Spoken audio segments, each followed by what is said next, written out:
guess I was born with the curse of foresight, cause I knew Joe was only gonna represent the war side. And that said, I just came to fight. You could keep the or flight. Save the surprise and the gasp when the shadow the fascists have cast is on your doorstep in the glow of your porch light. Save the surprise when the grid goes down and we go underground to lick wounds in the gloom of a torchlight. While up in the sky, a blimp glides by with a sign like New Year's 2022.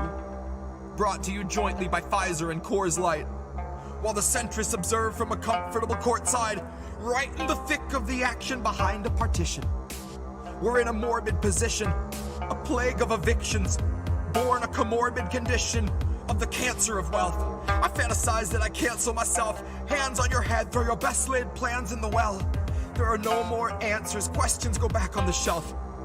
All Joe's donors, a quick show of hands.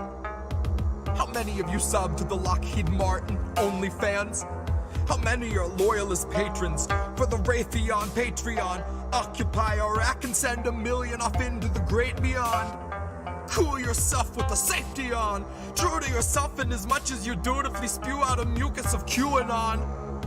You can't convince me the Capitol wasn't surrendered with every intention of digging us deeper down into the treacherous webbing of censorship, ebbing your speech and dissension so you can't hold Biden accountable.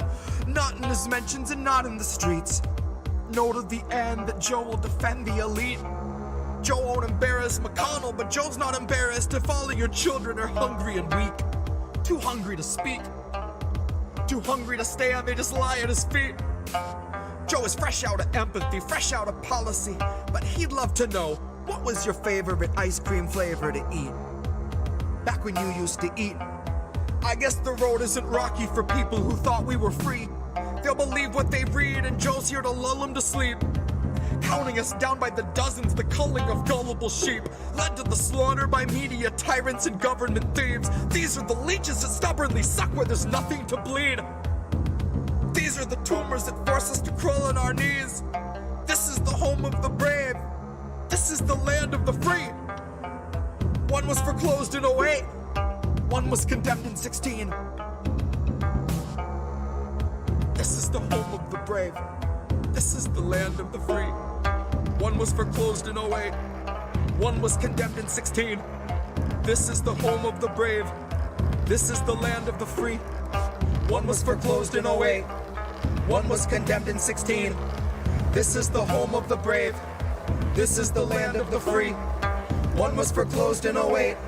One was condemned in 16. This is the home of the brave. This is the land of the free. One was foreclosed in 08. One was condemned in 16. This is the home of the brave. This is the land of the free. One was foreclosed in 08. One was condemned in 16. This is the home of the brave. This is the land of the free. One was foreclosed in 08. One was condemned in 16. This is the home of the brave. This is the land of the free. One was foreclosed in 08. One was condemned in 16. This is the home of the brave. This is the land of the free.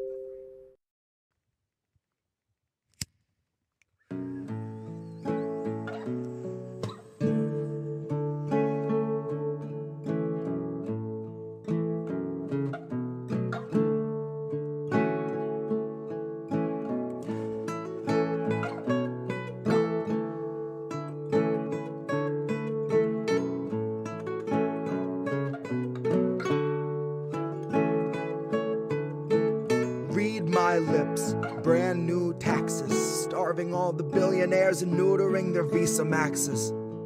Topple Congress off their axis, mobilize the homeless, give them axes, call it praxis. Chop a couple limbs off the legislative branches. We'll show you the difference between air as a human right and guaranteed oxygen access. Octogenarians who barely know what day it is are culling countless citizens while sitting on a dais made of ignorance that was built on the graves of the slaves made to labor for its self-declared significance. And all to build a Congress full of millionaires who make their fortunes insider trading while they shit on all the indigent. So I got a bone to pick with our leaders, and I'll start with the ligaments. Pick right through the muscle, dig the marrow out, and serve it to the unhoused millions living in their minivans or watching their belongings get evicted from their tenement. I have a dream where we breach the walls of Congress and just let them in. And what happens next will survive in only text, cause there won't be any evidence. There will only be that heavy kind of feeling that pervades a space where there has been a reckoning and you can feel its remnants. Let any man who enters seeking power know that those who came before him suffocated on their eminence. That there once was a seal on the wall, but we quartered it and scattered all the pieces that it might prevent its semblance. And so we end the great experiment. We'll take all your billions, leave you 2 coins for the ferryman. Leave you drifting on a Dutchman floating derelict among the wretched seraphim. For holy is the hand that wiped the land clean of those who pose as gentlemen. That's my time, honey, cue the thunderclap and strike the theremin. And so we end the great experiment.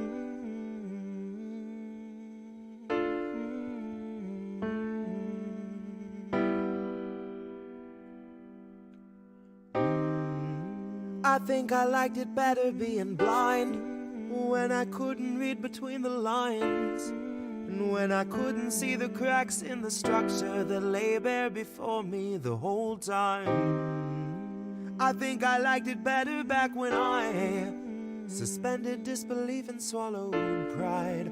I thought I knew the difference in the red from the blue, but they both bleed us so dry. They both bleed us so dry. My favorite songs don't hit the same way. I get to the end of a 4-minute track and I'm only looking back thinking, what did they actually say? So I try to sit down with my wife and watch TV, but I just see propaganda elevating the police in the simplest of sitcom banter, and tiny little altars full of offerings to corporate masters in every well-planned wide pan shot of the name brand stocking up the pantry. Pull back one long tracking shot out to the garage to the logo on the Camry. Nice tight shot of the Camry. Close-up view of the Camry, slow pan up on the Camry, long slow zoom to the unmoving human who is up in the front with the tube pumping fumes to him straight from the back of the Camry. Ashamed he just could not provide for himself, let alone for his family. It's a blue pill mindset that spent 2020 making dance beats.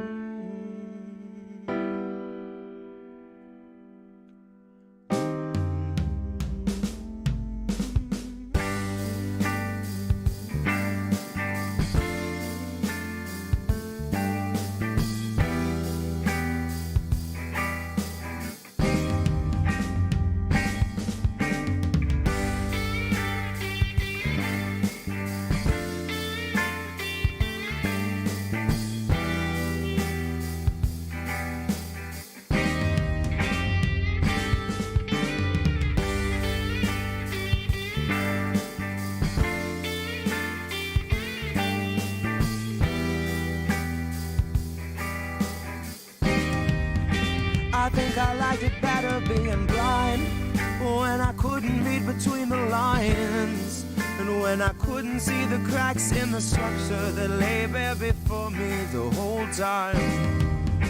I think I liked it better back when I suspended disbelief and swallowed pride, and thought I knew the difference in the red from the blue, but they both bleed us so dry.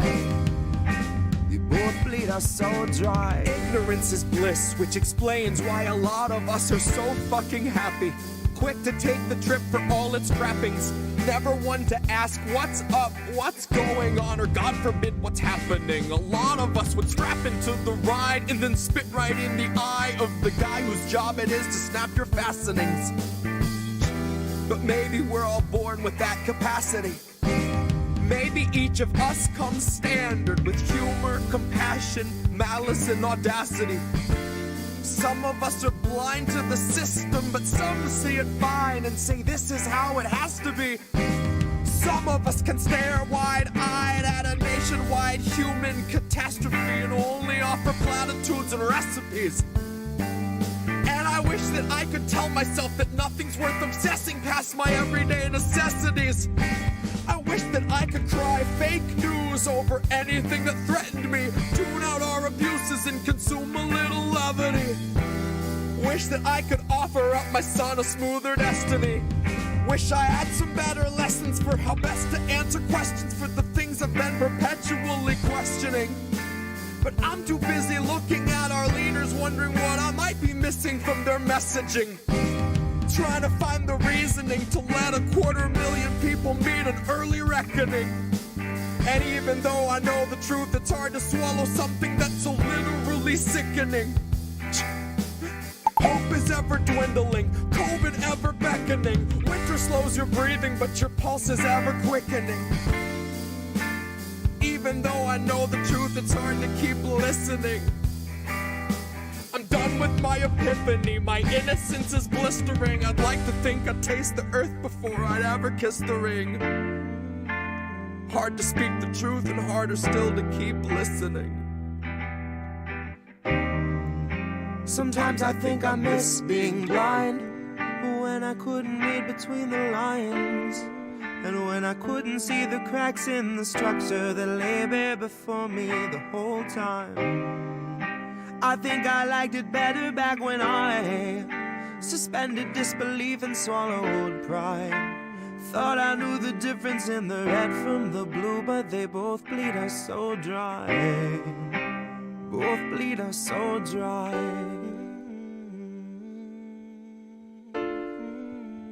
Both bleed us so dry.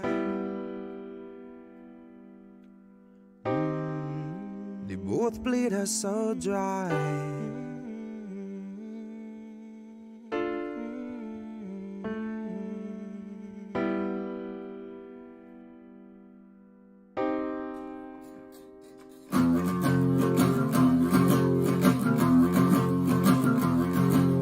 Indie left, indie left, news and politics and all the rest. So much to do on the YouTube, so they curate a list for you. Do you want to watch your favorite creator or have a chat on Discord later? Well, you better get hip to Indie Left, Indie Left, IndieNews.Network. I can't see the screen in Discord. Okay. Is black. Welcome to, oh boy, this is what I meant about that. Okay, welcome Right. to How Do We Miss I That? think I How know. are you? It's Sunday night. It is 10 I think I p.m. know how to fix it. So if you Nice. go to Discord settings, Okay. right, go into voice and video, right, Yes. and then scroll the way down. Yes. You probably have use an experimental method or use our latest Yes. technology to capture your screen. Turn that off. Yes. Okay. That's from audio applications. Oh, here, I see what you mean. There's one I got above you. that. I got it. Yeah. Now And you then can see like it? click your video on and off, I think, or your Okay. screen share on and off.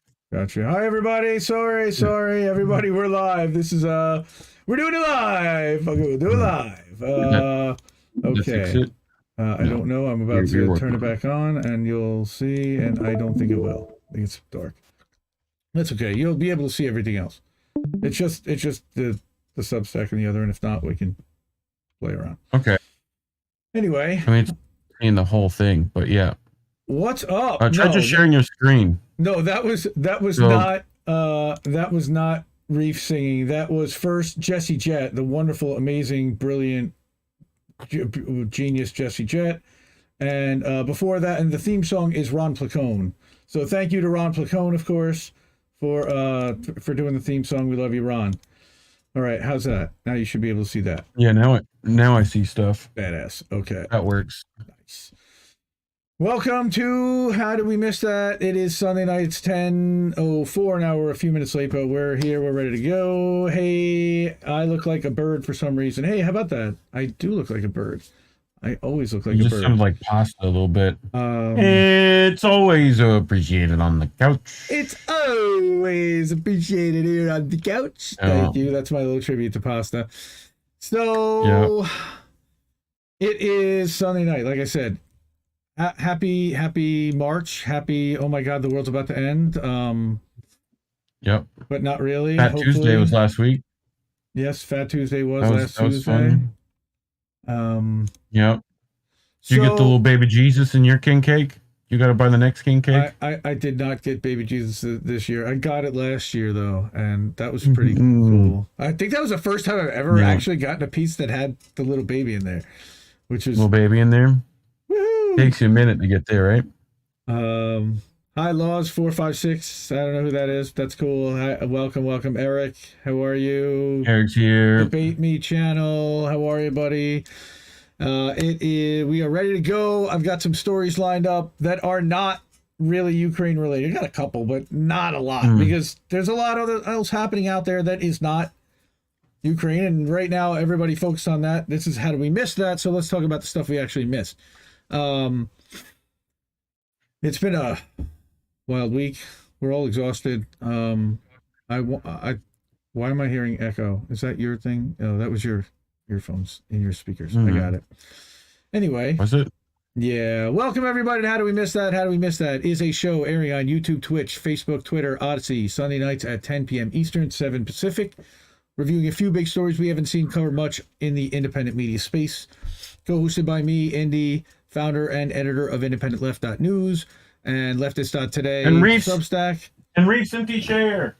And recent, yeah, and I'm talking to an empty chair. But I also am we have the shows How Do We Miss That and Friends of Indie Left. So check those out definitely on our YouTube channel. We have the Friends of Indie Left clips on our Rumble channel.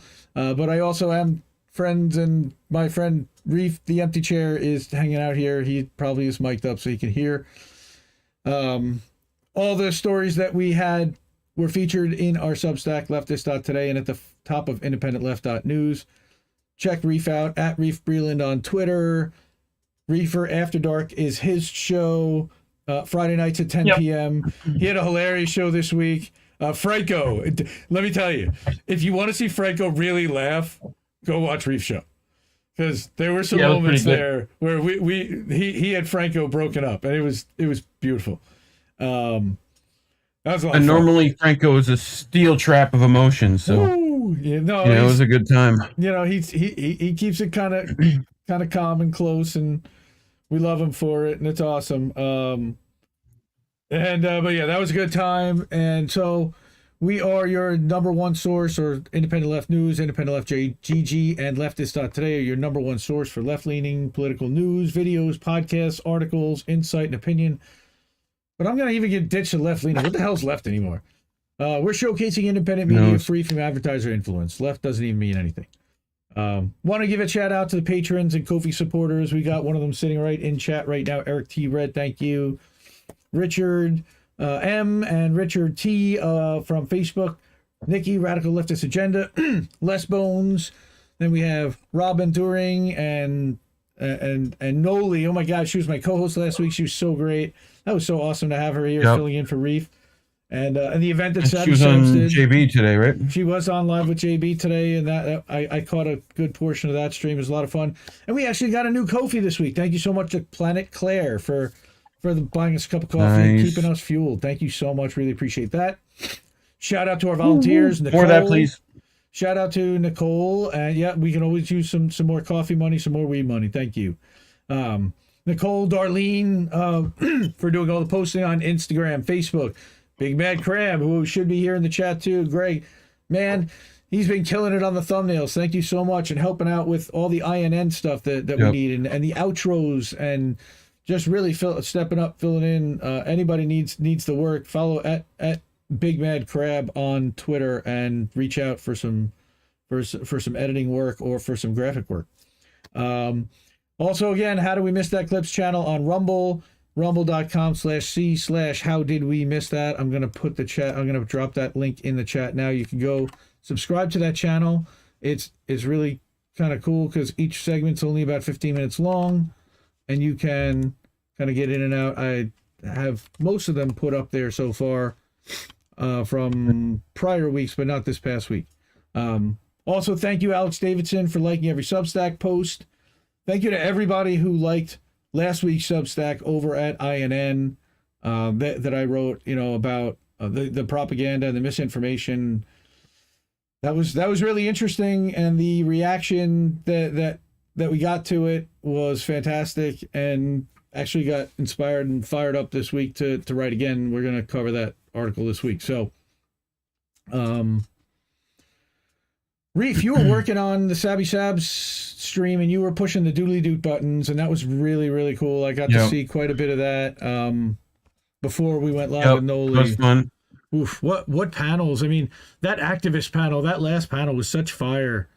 Oh my God. Woo! Fucking both Glory and fucking Josana fucking killed me. I was done. Fucking, I was like literal tears. I was like, oh my God, they grow up so fast. Look at the fires. I loves it. Like when you're telling activists who used to have that, who don't have it anymore, and they're like, no, we need that, and you see their gears turning, you're like, yep, this is where people are at. Yep.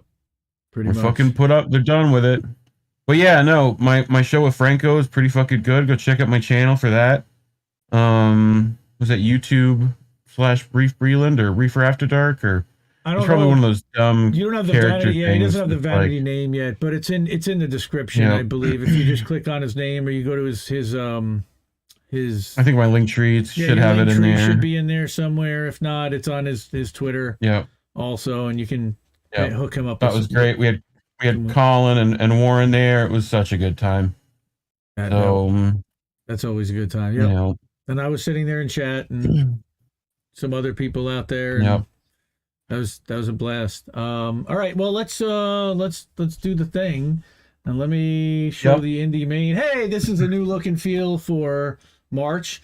It is very Irish and very, very St. Paddy's Day look, of course. Nice. Thank you again to Big Mad Crab for hooking up the thumbnails. Wow, look at that. Nice. Thank you again to Big Mad. That's me. Okay, that's you. Thank you. I did that. So the Substack is leftist.today, also at independentleft.media.substack.com. This is the current episode, current issue. And you've got all the links where you can watch this live here. Again, where you can find everybody. There's the Reefer After Dark link right here on the Substack, leftist.today, website independentleft.news, links to all the different places, the link tree where you can find all the different links, but they're also right here. Right. And if you scroll down, you'll also be able to find all of the other. We changed around the homepage, so now there's different. It's a slightly different layout. You can see more articles. You can see a history. You can see what the most popular and most liked articles are. We've also added podcast to the Substack, so now you'll be able to see the Friends of Indie Left podcast and download and listen to that right here. Just the other day, we posted the Bank Sisters one from when we went live with them. That was a great thing. And then also you have you can watch it or you can listen to it live, either one. And this is again in a separate section of the Substack that I created for the podcast. Pretty badass. Are we ready to show that other thing that we have in the dark corners of the web? No, not yet. We're getting there. That'll be keep an eye out for that. That's going to be good, peeps. Yep. There'll be a couple other things happening. We got a lot of irons in the fire. And shout out to uncensorednews.us. He's badass, Chris. Doing a lot of work to also on the back end build some web stuff, but he's got a really good aggregator site focuses mostly on green, but really like the way that he operates. This is the current independentleft.news. Again, we've updated our color scheme. You're welcome, Warren. We're now using the Opera browser, and I have to give a shout out to Reef for discovering in the Opera browser there actually is a way to force dark mode on any website. So this website does not offer dark mode, but thankfully the browser. It looks so good, don't it? Oh my God, it's dark mode. Wonderful. If you're a website that doesn't have dark mode or an app that just what are you doing? Just dark mode it up.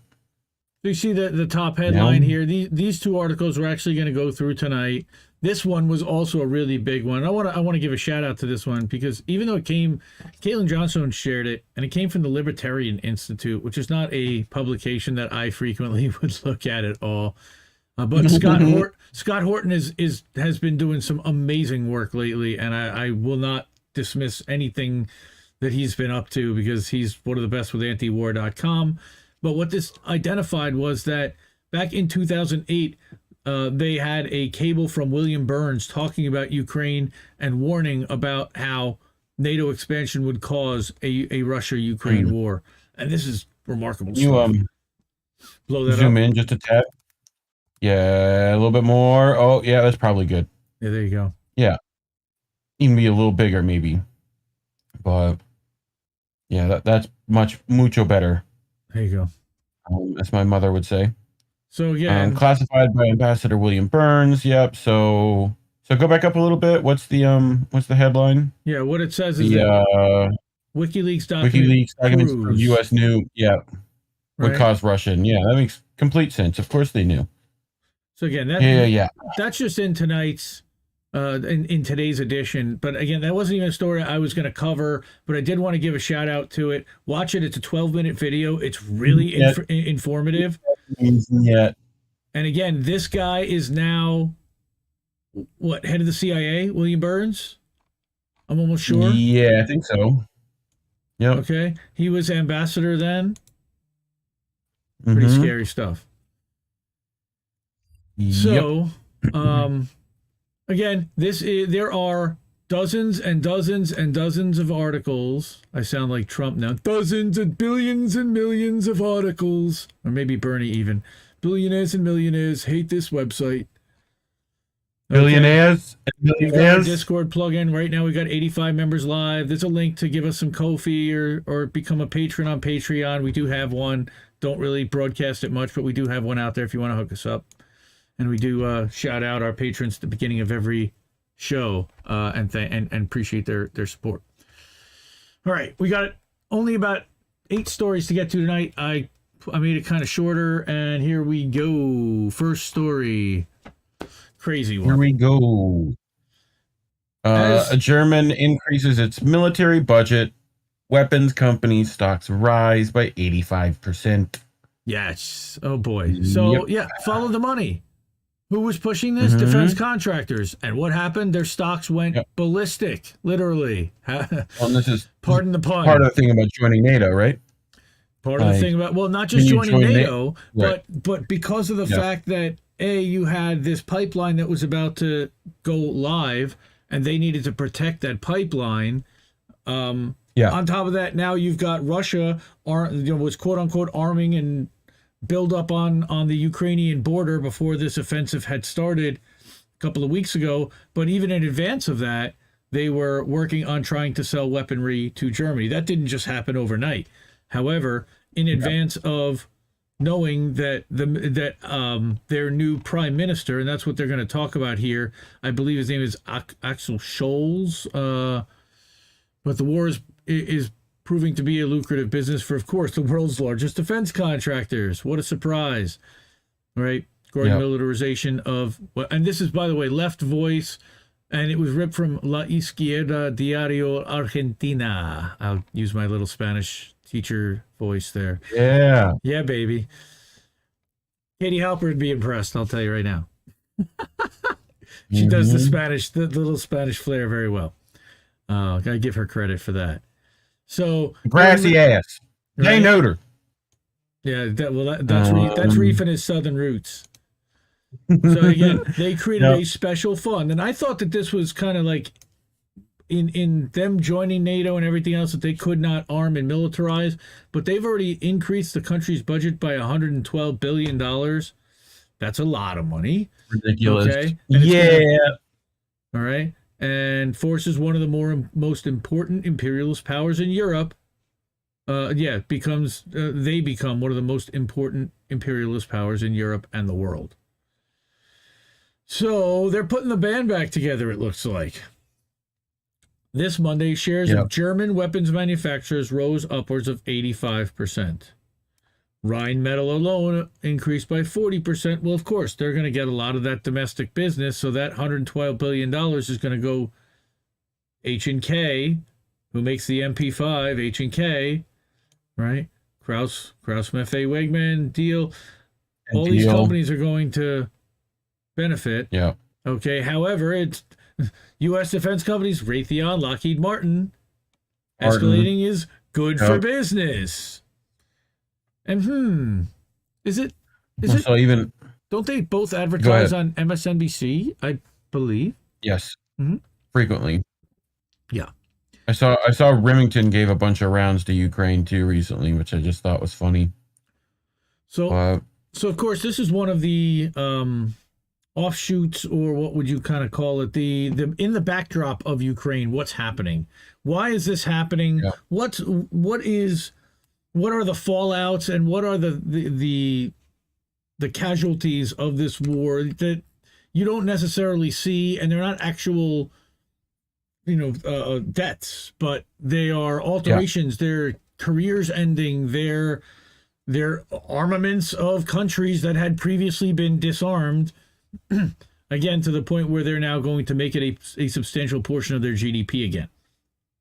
And it's been more than 80 years, it's been about 80 years since 1946. I believe that's what most people are probably looking back to. And Germans are saying, how long is long enough? We've rebuilt ourselves to become an economic power in Europe. And if we're a sovereign nation, we certainly, deserve the right to defend ourselves and to have a military accordingly. The problem is that a military that big is a problem, because they're spending that kind of money on the military, but also because,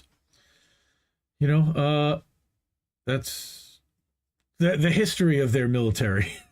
Let's just say, right. And then aligned with the people right next door. That did you see the meme that went around that, like, wait, let me get this straight. You want Germany to build up its military to go through Poland and invade Russia?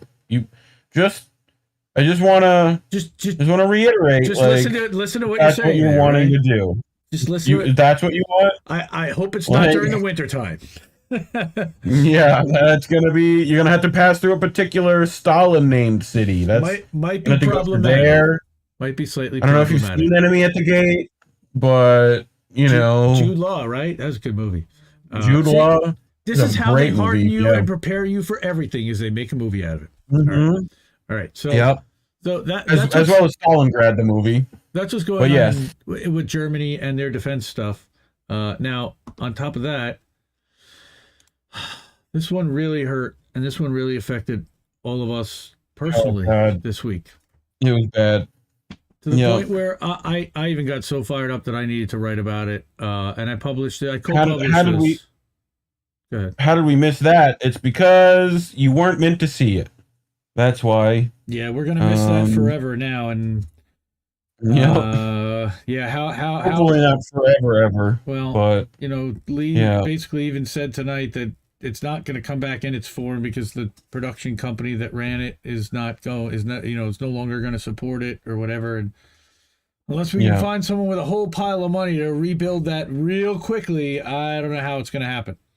But I'm going to do a little read on this one, because I figure then we can clip that up and we can do a segment, or I can release that as an audio, and you can a reading from the author himself, which is pretty interesting. So we can talk about who's that guy.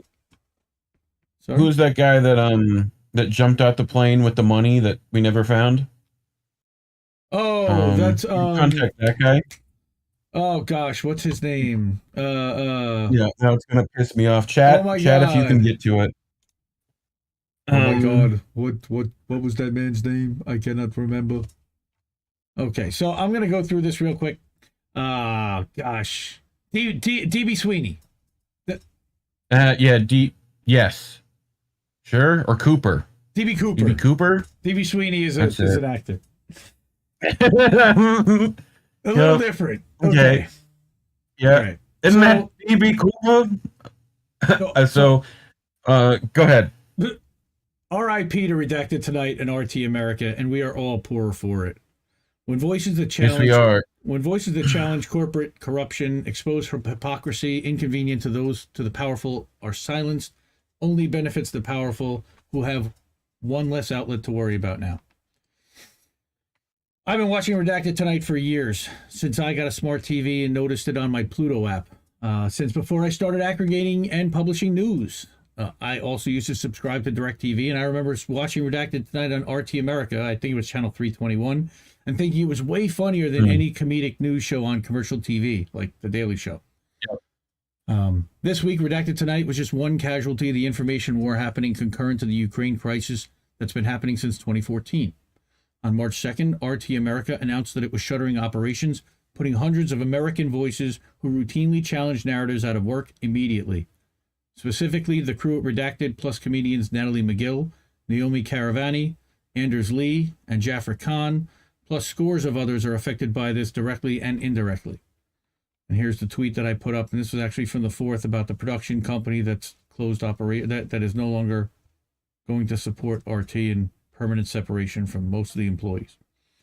Shows like On Contact with Chris Hedges, The News with Rick Sanchez, The World According to Jesse Ventura, and many others were the only semblance even close to a 24-hour TV network where Americans who have legitimate issues with things happening in our country had a platform to express those gripes.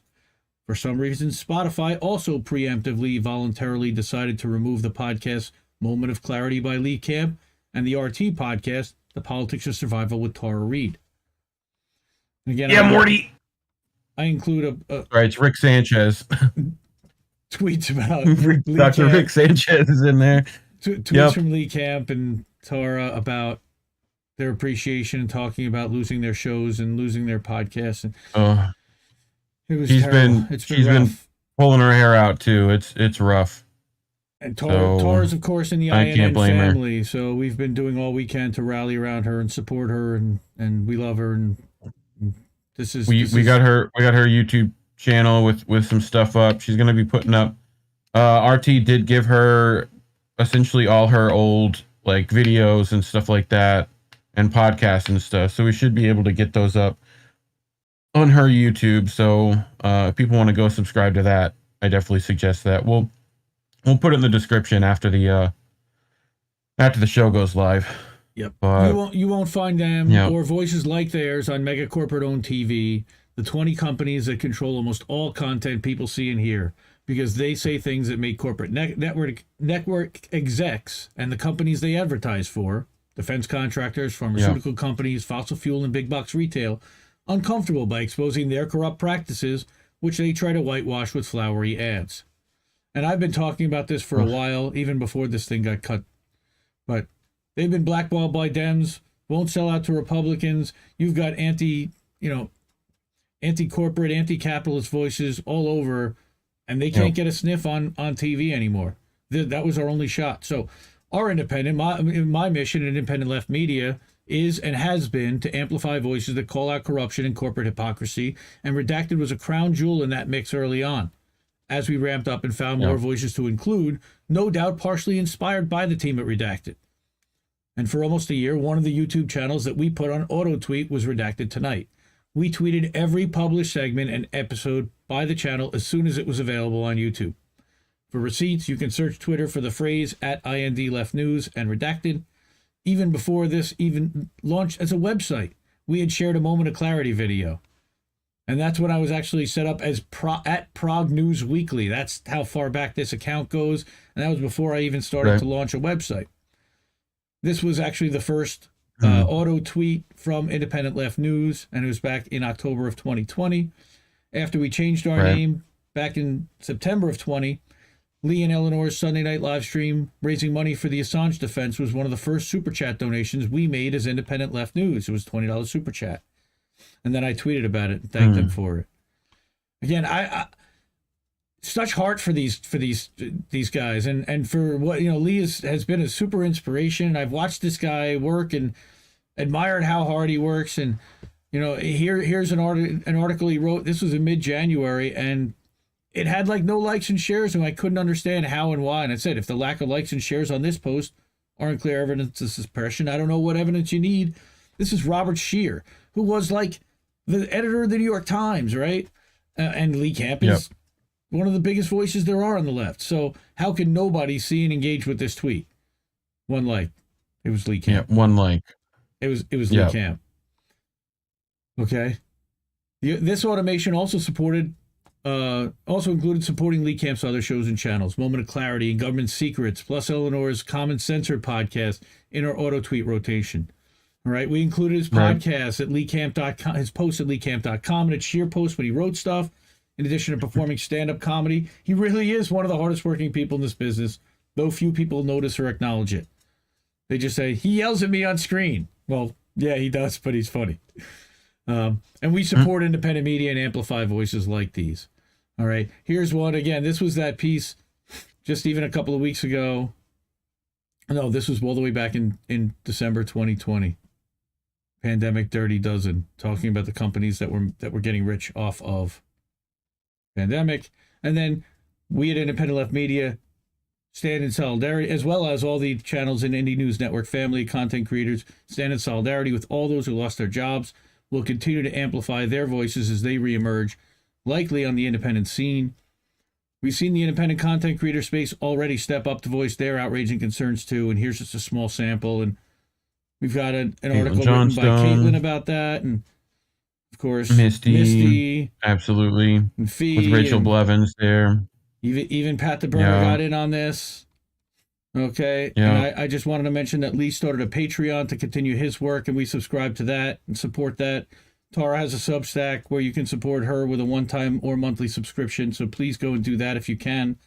Even if you can just subscribe and share. Mm-hmm. I almost got Autopilot to put in writing that he'll support the free speech of plenty of those people above in those threads, but didn't quite get that out of him. Yeah, please support them and don't allow these voices to be silenced. Is my last request here in writing this. But I just thought it was important to put it out there myself. That how much I appreciate what they've done as a team, and I've reached out to each one of these people actually, and they all kind of either followed me or responded. It was really nice, and just the bots were out in force that day too. It was bad. On it's Twitter. Pretty brutal. It's pretty brutal. Yeah. Bring back RT America would be nice. Thank you. Hell yeah. Well, again, my other question was, how come we don't have anybody who in America who is willing to step up and potentially fund or support this? I think there are some pretty wealthy people on the left, and maybe if we kind of put our heads together, pooled resources, maybe we can accomplish something. I don't know. Susan Sarandon and Roger Waters specifically, I did mention, but I'm sure there are others out there who have plenty of money. DB Sweeney. Yeah. So that was my little heartfelt piece, and my little ode to RT America and to Redacted. So thank you for the memories and the laughs, and we will miss you guys as a show. And again, their segments were funny. They were educational. Sometimes they were a little bit, again, because it took a little bit longer for them to produce it, but they were so well produced. They brought in people that wouldn't necessarily sit and watch a more raw live stream of people in their living room. Right? Yeah. So next story I've got, and let's go back thumbnail, next story here, and turn that off. Cool. And we've got censorship is inherently evil. Thank you, Eric. So, again, I'm not a big reader of Covert Action magazine per se, But this one was shared in the Indie Left News by one of the lefty content creators that I don't even remember who it was. But Jeremy Kuzmarov did write a really interesting article about how if the NED is subverting democracy, why aren't some of the left media calling it out? And we, of course, have been. The Gray Zone has been. Stephen Kinzer, of course, has been. But there are others who certainly have not been. And here you go. The media groups Stephen Kinzer, for those who don't know. Stephen Kinzer. He's a journalist that is writing, in this case, for... They're going to talk about that. Who is Stephen Kinzer? I believe he was a former somebody very sharp. Who's Stephen Kinzer? No, give me back my lighter. By the way, this article is like super duper long, so I'm not going to go through the whole thing. You guys going to have to go through this yourself. Yeah. All right. Media group. So again, Matt Kennard, Mark Curtis, writing for Declassified, disclosed the NED, which is a nonprofit funded by Congress, has plowed more than £2.6 million into 7 independent British media groups over the last 5 years. And I don't think that the one at the very end is going to be a surprise to anybody. Bellingcat. We've been talking about Bellingcat for quite a while. But all of these, Open Democracy is another one that's pretty well known for promoting the disinformation, lending support for regime change operations in countries such as Russia and Syria. For example, I know that they were in support of the White Helmets. Right. In Syria. So, again, through the work of the Jimmy Carter Center to secure fair and transparent elections, the NED has been involved since its founding in 1983 in trying to undermine or remove governments independent of Washington, including democratic ones in Bolivia, Ecuador, and Venezuela. Yeah. Doesn't really take much to really see that happening. And again, this is going to have receipts. Yep. It's going to take you through CIA whistleblower. How do I remember that name? Well, I remember that name way too well, but yeah. Yeah, I think he went on 60 Minutes. Okay, having the CIA go around behind the scenes trying to manipulate the process. Now they just are the media. Now they just support the media. Right, so Alan Weinstein confirms this research, and then we've got that guy, John something from back in the 70s, how like they were just feeding stories to the media all the time, and 30% of it this is during that was false. What was that Ben Affleck movie?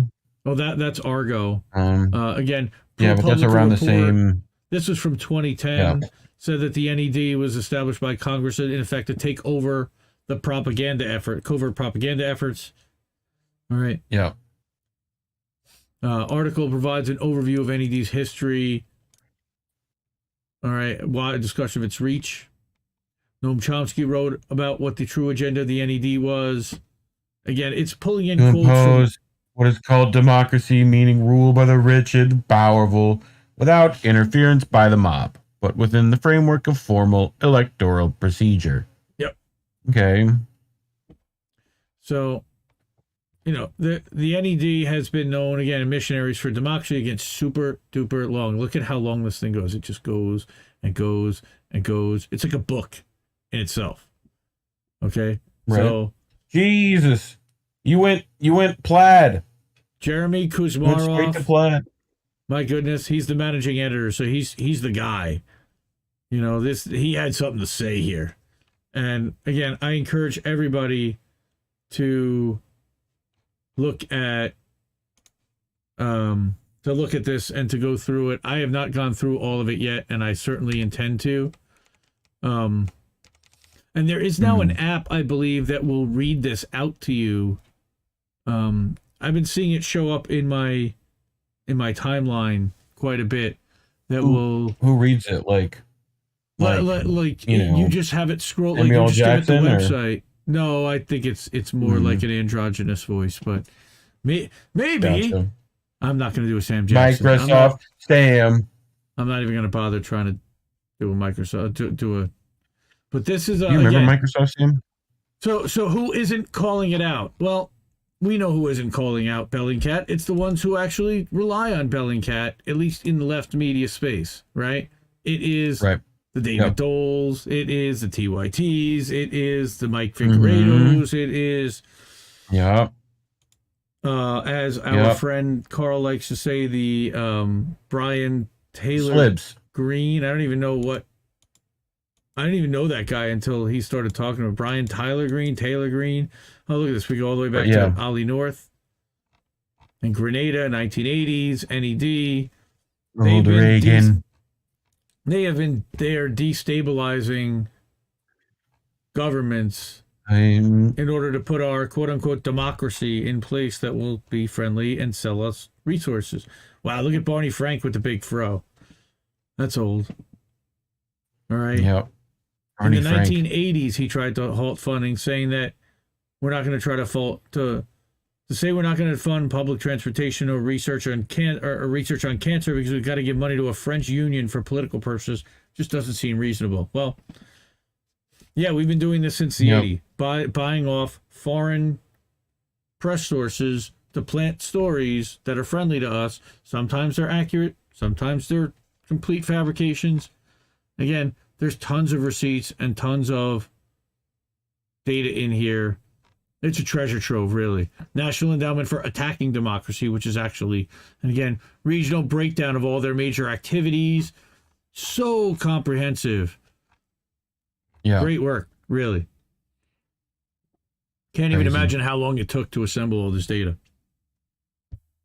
I mean, years. This is years worth. And not only to assemble, but he had to have the knowledge in the first place to know all of this. Look at that from Reporters Without Borders. All kinds of wild stuff. Eurasia, what's happening in Eurasia. And there you get Boris all the way back to 1992. Right. He tried to copy Bill's hairstyle, but it did not work out. And our friend, not our friend, but Alexei Navalny. Yes, who also is a friend of. God, he looks like the bad guy in a Russian movie. Yeah, but he looks like he's going to kill Bond. He's our guy. We act like he's the bad guy, except he's our guy. And again, this is only about halfway down the article.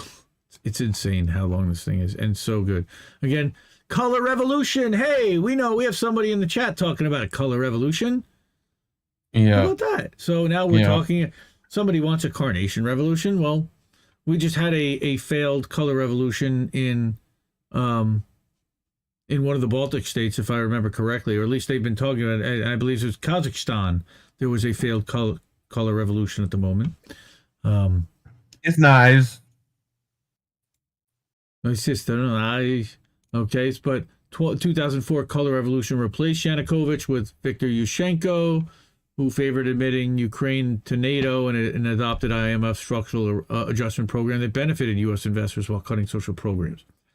Okay. And what did that do? Further antagonized Russia because it further pushed the borders closer. And that's that's led to where we are today. And that's one of the things that we covered last week with the site shared by Esha. And thank you to Esha for sharing this stream tonight. Okay, again, what the NED is doing down in South America, I don't think there's much of a secret about what they tried to do with the hit squad in Venezuela, what they did in training the squad that actually was effective in Haiti and assassinating the leader there. Again, they go through all this. Sandinistas? When do we get to them? We're almost there. Right. Evo Morales. Evo. Which I heard we were going back he was ousted by Áñez, right? And now who has since been arrested on charges of genocide for having ordered the massacre of pro-Morales demonstrators. Nice. Jesus. She was some piece of work. I remember when she came in. Ooh, that was and in preparation for that, they poured almost $1 million into Bolivia in 2018. I'm sure some of that made it into Áñez, except that Áñez was famously wealthy in that country. They were one of the elite and one of the wealthy, and that's exactly what the NED does, is look to make sure that the wealthy stays in control. Okay. Going back to Daniel Ortega. That's Ortega, Nicaragua, right? And that was the whole thing with Sandinistas and Noriega. And we were getting there. Right. Back when the BRICS came on military planes. Yep. Thank you, Oliver North. Yes, and he, by the way, he's mentioned earlier in this article too. Telling you, totally comprehensive, so good. All right, everybody, check this out. Yeah, here's the article. Covert Action Magazine again. I mean, not exactly one that I read regularly, but certainly a good data point to take into account. You know, it's what I would call the spook magazine, the spy magazine. Nice. Do we get like a cool periscope out of cardboard? By spies for spies, effectively, right? No. So, thank you to these guys for the knowledge and for the in-depth background, at least from one take. Cool. Yeah, hey, we're carrying we're signs carrying on the signs chat. now. Welcome. Susie's here. Susie, what's up, dude? Carnation Revolution. Absolutely. We do not have democracy. We have demon crazy and the abducted demons mocking us. That is Oregon, unfortunately a pretty provable thesis. So thanks for coming and hanging out tonight. You should be all right, supposedly. You're like the only spot. Oregon? Oh, Oregon. Good. Well, that's who we're going to have to. And they grow a lot of sunflowers out here for that radiation. So that was all in the backdrop of Ukraine. Now we're going to start talking about some stories that are not focused on Ukraine and war at all. And unfortunately, it's not the best news. It's the IPCC report on how climate change is happening faster and more severe than expected. We're all going to die. This is fine. This is fine. Now, this was picked up through Left Voice, who picked up Socialist Resurgence, which is, I would, again, encourage people to sign up for their newsletter. Thank you to Daniel and Socialist Resurgence, always looking for new publications. I don't fully endorse them, but I certainly endorse giving them a look and taking their data into account with whatever grain of salt you need to until you've deemed them to be truthful and worthy of trust in them as a source. But so the report of IPCC's Working Group 2 on Impacts and Adaptation Culture, and here are the findings. Right, the report is released that the poor, indigenous, women and children and the elderly are increasingly at risk. Wow, that sounds familiar to what happened the last couple of years. Right, especially in countries of the global south. I think that we've been talking about that, focused on that quite a bit. Right, policies followed to limit the damage are inadequate, run counter to sustainability, and deepen social inequalities. And the authors call for an inclusive approach to transform society at all levels. Yeah, going to be a challenge. Again, this is a decently long article, but I again think that this is really important to go through. That ecosystems are altered by climate change everywhere, and for some of them, the limits of adaptation are exceeded. And some extreme events exceed. God, that's really difficult. The average is projected for the end of the century. Species are already disappearing due to global warming, which we know, right? But here, water issues, and we're going to talk about water in the next article as well, are particularly worrying. Water, right? And again, go back to An Inconvenient Truth, and I believe that's 2004. Would you believe it's almost been 20 years since that movie? Maybe it's even been 20 years already. They just had an anniversary. I know they just released a sequel to it, but half the world's population experiences severe water scarcity at least 1 month a year. 500 million people are living in areas where the average precipitation is now at the level of rainfall that previously only occurred every 6 years. So more extremes on both ends: droughts and floods, and weather events. That was exactly what was predicted by the scientists. Melting mountain glaciers are causing flooding or shortages downstream. Waterborne diseases affect millions more in Africa, Asia, Central America. By the way, a good remedy for that is something that begins with an I and ends in a mectin. But I'm not going to say what that is. Because I know our friend Carl at Debate Me channel just got suspended for a week because he said something about that our overlords at YouTube did not like. So we're not going to do that. Nice. Okay, so in countries highly vulnerable to global warming, where over 3 billion people live, mortality due to floods, droughts, storms, 15 times higher than elsewhere on Earth. Ouch. Several phenomena like the global warming, heat, cold, dust, ozone, fine particles, allergens promote chronic diseases, the respiratory tract, right? And that doesn't even... Tropospheric ozone, specifically, but yeah. Tropospheric ozone. Oh, there you go. Thank you, Mr. Science. Yep.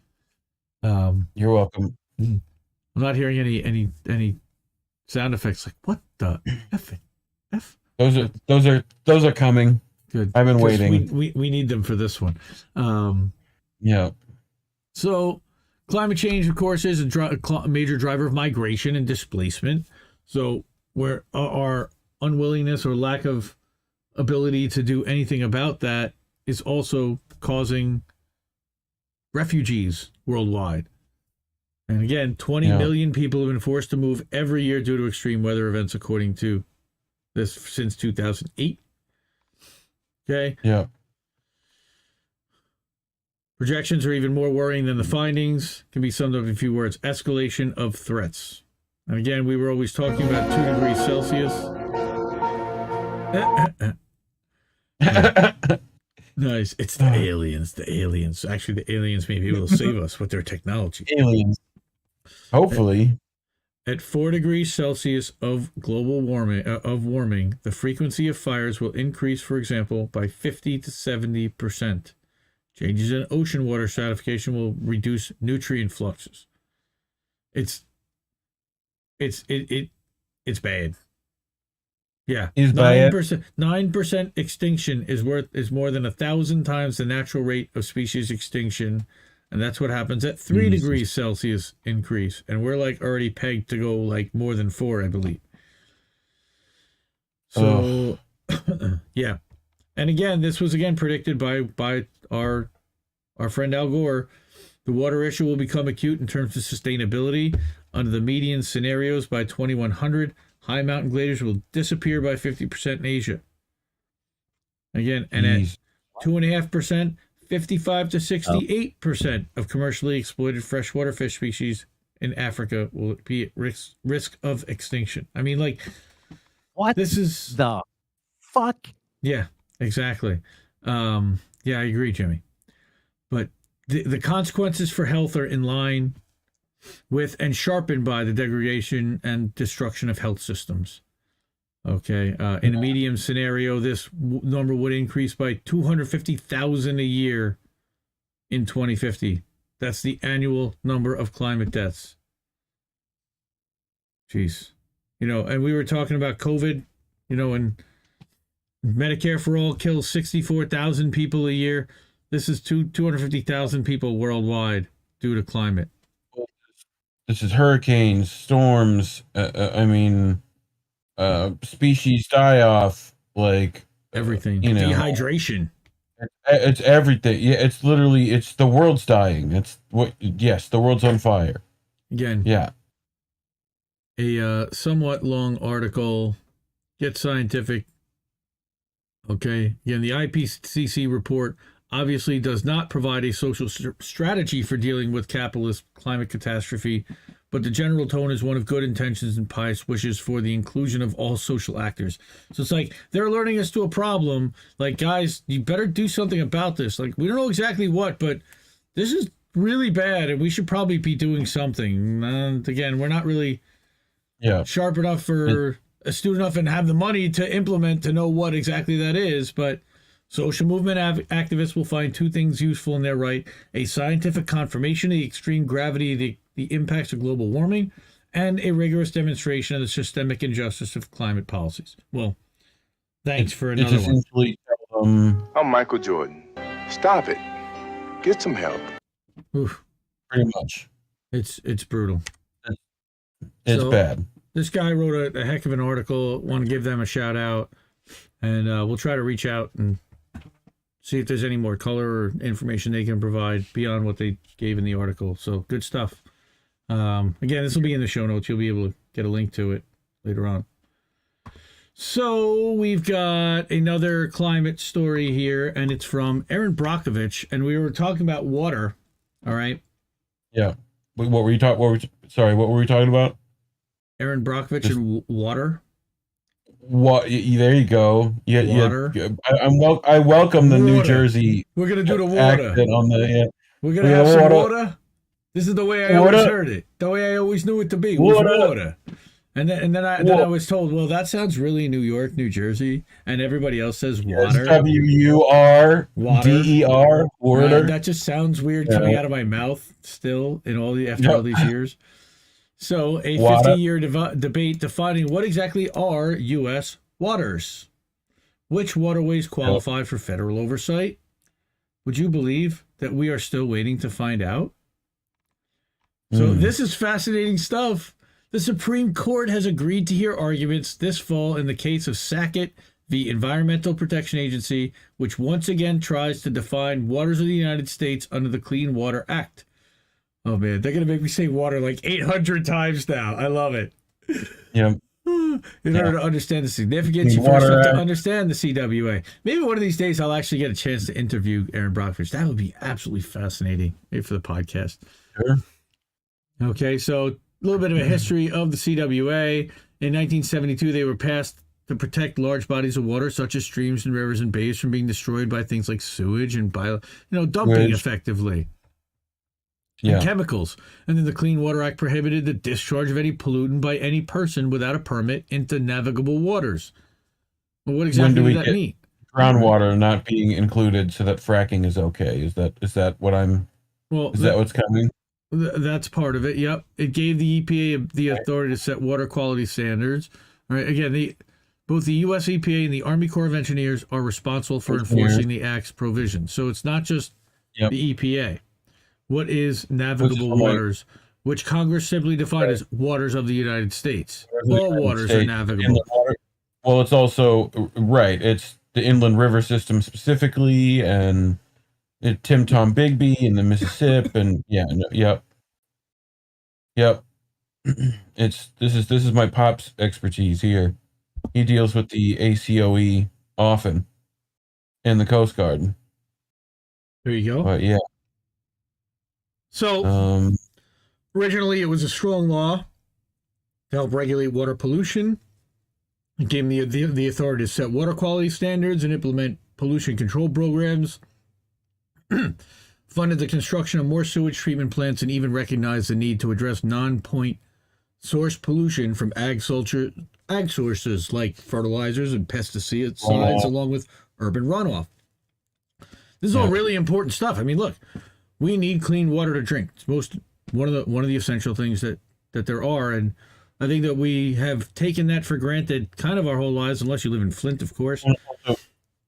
Well, it's also who enforces a lot of this stuff. It's the people on the water, pretty much, who see it, right? They have to see it, report it, and if the company hates if you do that, right? There's your company, because you're usually going to be working, because who's in those waterways? You're not going to get pleasure craft up into those areas where they're doing this kind of stuff, So, but yeah. So like she says, good laws can be written, but they can be hard to follow, right? But here, look at this. Between 2004 and 2009, just a 5-year span, the act was violated more than 500,000 times, and most of the big polluters evaded any kind of punishment. So, isn't the law meant to protect us? How can these violations continue? Sadly, the courts left us hanging for many years. And once in a while, they'll issue a big judgment, and everyone will kind of get their back up. But in the end, they run away with the profits, and year after year after year after year. Shareholders have no liability. The people in these companies move on to other organizations. They're never held criminally liable for any of it. All right. Barack Obama, with help from EPA, finalized the Clean Water Rule to help clear up the confusion, and it clarified that smaller, more isolated waters like streams and lands could fall under federal authority, right? So, and then the rule never really went into effect because of a lawsuit, and then Trump vowed to promote clean water, but then he put Scott Pruitt in charge of the EPA, an oil man, and then they narrowed the scope of the Clean Water Rule, and all their donors bought them off, and they were focused on tax cuts, and they didn't really care about other than paying lip service to clean water. And you've got the Small Business Administration was, they had that was Linda McMahon, but they had billionaires and oligarchs all over the place. You had Wilbur Ross, and there was no way anything was going to get done environmentally in the Trump administration.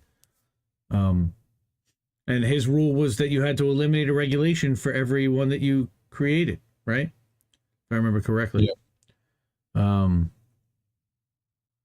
So again, he signed an executive order instructing them to review and rewrite the Clean Water Rule, reassess whether it's consistent with promoting economic growth, and it wasn't enough to reverse the law. But on October 22nd, 2019, they published a final rule repealing the 2015 Clean Water Rule and restoring the prior regulatory text. So this unsubstantiated action is illegal and will certainly be challenged in court, which is what they said. But again, it's been, 3 years since then, and since the 2015 Act, 7 years.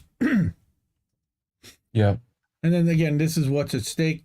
Please go and read this article and support Erin Brockovich. Give her a like. Subscribe for free. You don't have to pay for her Substack. You can support it with a monthly or annual donation. But I did want to go through this and let everyone know that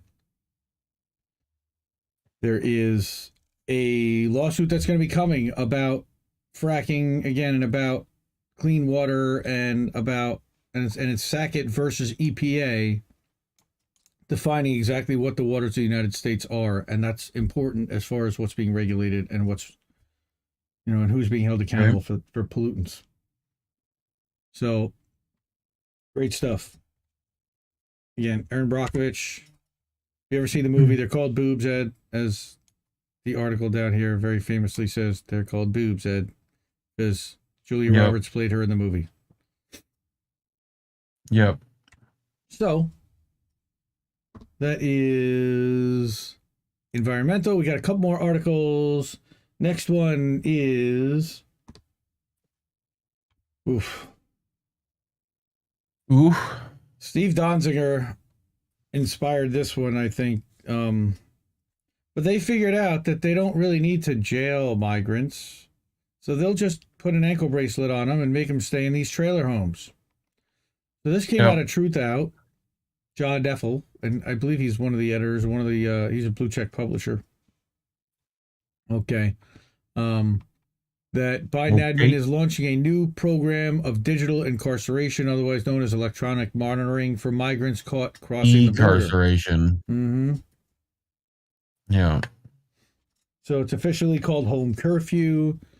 Includes over 150,000 people. Could expand up to 400.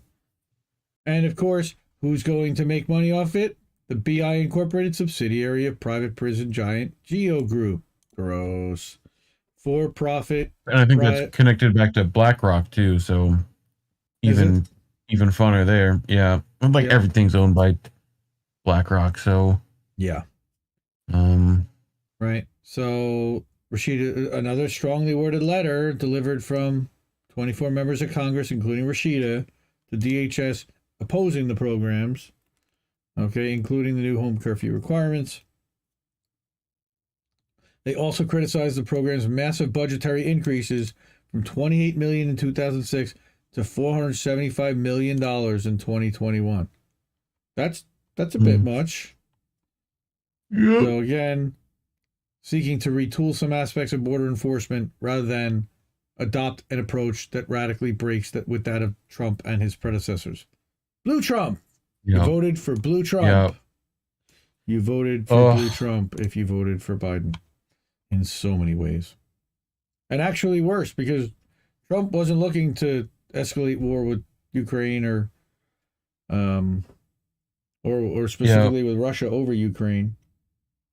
Of course, he was much more subservient, we know, to our anger and disgust in so many ways, but certainly not to the point of what's happening now. I think that diplomacy certainly could have won out, but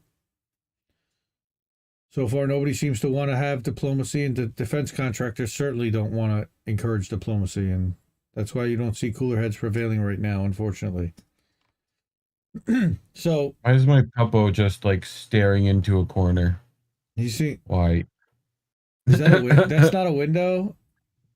No, she's just like got her cornered nose between the couch and like the. What are you doing, Puppo? Popo, Puppo, what are you doing? Okay, What are so you doing? 182,000 immigrants are confined in some form of alternative to detention.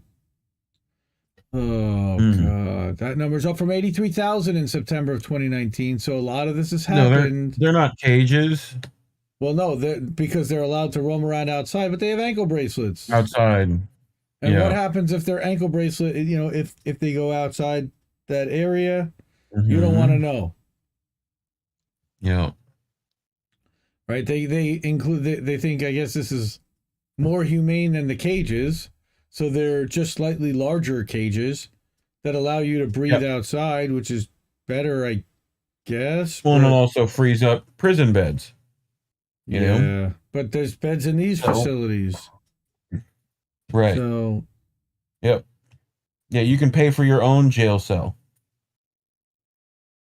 Pretty much. A home confinement program appears to exemplify his muddled and contradictory approach. On the campaign trail, Biden promised to end for-profit detention centers, arguing no business should profit from the suffering of desperate people fleeing violence. Where's my ice cream? Yep. Right? He signed an Hey, executive. Fat. Come on, listen, Fat. This is really bad stuff. Okay? The fact that private companies are still benefiting from the program is an effect, not a cause, of the expansion of digital incarceration, Ruth Wilson Gilmore and others have noted. So, yeah, this is Well, Axios is remaining clear. Control of the program expected to be subject to stricter oversight and requirement in standard ATD protocols. They're expanding. Like to stay in their home from 8 a.m. to 8 p.m. enforced through electric monitoring. What? The effing F? Yeah. Are you kidding me? It's pretty unbelievable. But again, I guess that's supposed better than keeping them in jail. Why? Because they can go and make themselves a sandwich. Is there food in their fridge? Can they go food shopping? Well, probably not. I don't know how. When you bring someone to regular prison, you have to clothe, feed, entertain, like educate. There's a that they do get to go grocery shopping, pick up kids from school. Yeah. But of course, it reinforces the stigma. But they have to pay for all that, right? They're having to pay for all that. They're paying for the food. They're paying for probably the housing. You have to keep the house, right? So you're probably having to go to work, and it's essentially prison where you can stay in the. I don't even know where do they work because they're illegal migrants that have come over. Or they've come over the border illegally. So I don't know what you want to. They're detained and. Right, but are they paying for their home that they're being on house arrest for? Like no, we're paying for that for sure. That's as a government. Oh, okay, well, whatever. But I imagine that this will start like these are like for-profit private prisons that the federal government is paying to house these people until they can put them on trial, which sometimes can be months. Which of course violates habeas corpus on top of it because you have the right to a speedy trial. So. Well, it sounds like fucking internment-y. This is the key. In some respects. Geo Group and its subsidiary was recently awarded a $2.2 billion federal contract in 2020 to launch the program, though the companies have said the actual contract was lower. Yeah, okay. Okay, so it's $1.9 billion. So what? Okay, the expanded program could be a boon to the company whose stock has fallen recently after booming during Trump's first year in office, when Trump ramped up all these border camps. Right? Yeah. And then he did remain in Mexico, and then they weren't building new camps, and then now Biden's trying to move the people from the detention centers that we had because they were like, kids can't be in cages anymore. So now they're going to be in these little like houses with ankle bracelets, I guess. Yeah. For how long? 71 people died in ICE facilities from 2011 to 2018. But Office of Detention Oversight only collected information on 55 of them. 34 occurred in for-profit facilities. So we still need to eliminate, of course, the for-profit prisons. Okay. Biden administration is trying to find a technocratic fix for a political problem. That's a bad sign. All right. And again, support Truth Out. This is a good piece. And I also wanted to shout out another Truth Out article, and this again goes to speaking to the monstrous domestic policies that we have that are continuing under Joe Biden. Investigation shows that police are still secretly surveilling Minnesota activists. Minnesota. And this is an exclusive by our published by Sharon Zhang, but this investigation from Over Technology Review, right, reveals that federal and local law enforcement agencies have been surveilling journalists and activists involved in the protests following the murder of George Floyd for over a year under a secretive program known as the Open Safety Net, despite claiming to have shut down the program in April. The OSN. That's a lovely 3-letter acronym to learn. Operation Safety Net. Officials announced it in February 2021, a month before the Derek Chauvin trial began. LEOs claimed that the goal of the program was to ensure the public was able to exercise its right to free speech, right? But instead, it's gathered a vast amount of information on activists, journalists, including pictures, documentation of the locations during protests, moves that are antithetical to the program's supposed goal of protecting free speech. Yeah, sure, that's what they want to do. Because the cops have been all about protecting free speech, right? Yeah. Right. Their free speech. Yeah, their right to speak freely about exactly what they want and to prevent freedom they can else's. say to pick their ass. Yeah, exactly. Yeah. Right. Program involved 9 agencies in Minnesota, 120 officers. Jesus. 3,000 National Guard soldiers. MIT Technology Review. Okay, so this is not like some fly-by-night rinky-dink operation. This is a tech review using algorithms and like the smartest of the smart. All right. Well, this is, is NSA involved here? No, but CBP That's what did. it seems like. CBP is. Okay. They also helped surveil protesters in the media, lending helicopters to Minneapolis. We knew that. Okay. At the time, police were detaining journalists and uploading info about their location, photos of their bodies and faces. We saw this where they would like take their cell phone and grab a picture of the journalist and ask them what their name was, or like a little video. We saw this stuff happening during the protest. Yeah. Program provides law enforcement with geolocations. All right, that's Intrepid Response. And I believe Intrepid Response might even be an NSO group thing. That's that spyware. Yeah. They reviewed thousands of documents, conducted hundreds of interviews. They were taken together. They reveal how advanced surveillance techniques and technologies employed by state, sometimes in an extra-legal fashion, have changed the nature of protests in the United States, effectively bringing an end to Americans' ability to exercise their First Amendment rights anonymously in public spaces. That's really, just surveillance cameras everywhere, whether it's a Ring camera or a camera on an ATM or a camera where there are cameras everywhere. Everybody knows that. And everybody's phone's got a camera, and they can activate these things remotely, as we know, thanks to Ed Snowden. Yeah. Okay, officials claim the operation isn't ongoing and doesn't exist, but the reporters found presentations, emails, and intel that clearly referred to the operation as OSN 2.0. So this is inflammatory stuff. All right. While the findings of this investigation are chilling. What's that? Yeah. I was just talking about thought crime. It lines up with an anecdotal and data-driven evidence that police and government are averse to allowing left-wing protesters to demonstrate and exercise their First Amendment rights. Police are 3.5 times more likely to use force against left-wing protesters than against right-wing protesters. I think that all of our friends have experienced that have been out there protesting that is accurate, including Fiorella and Hinkle and Glory Jones and Nico. I mean, I'll get way too close to danger. And Ricky out there. Rance and everybody, yeah. So meanwhile, they've introduced and passed bills limiting protesters' rights in reaction to 2020 uprising, on top of the fact that many states are also passing laws that allow cars to run over pedestrians in protest. Wow. I can't. So now, in response to this, AOC.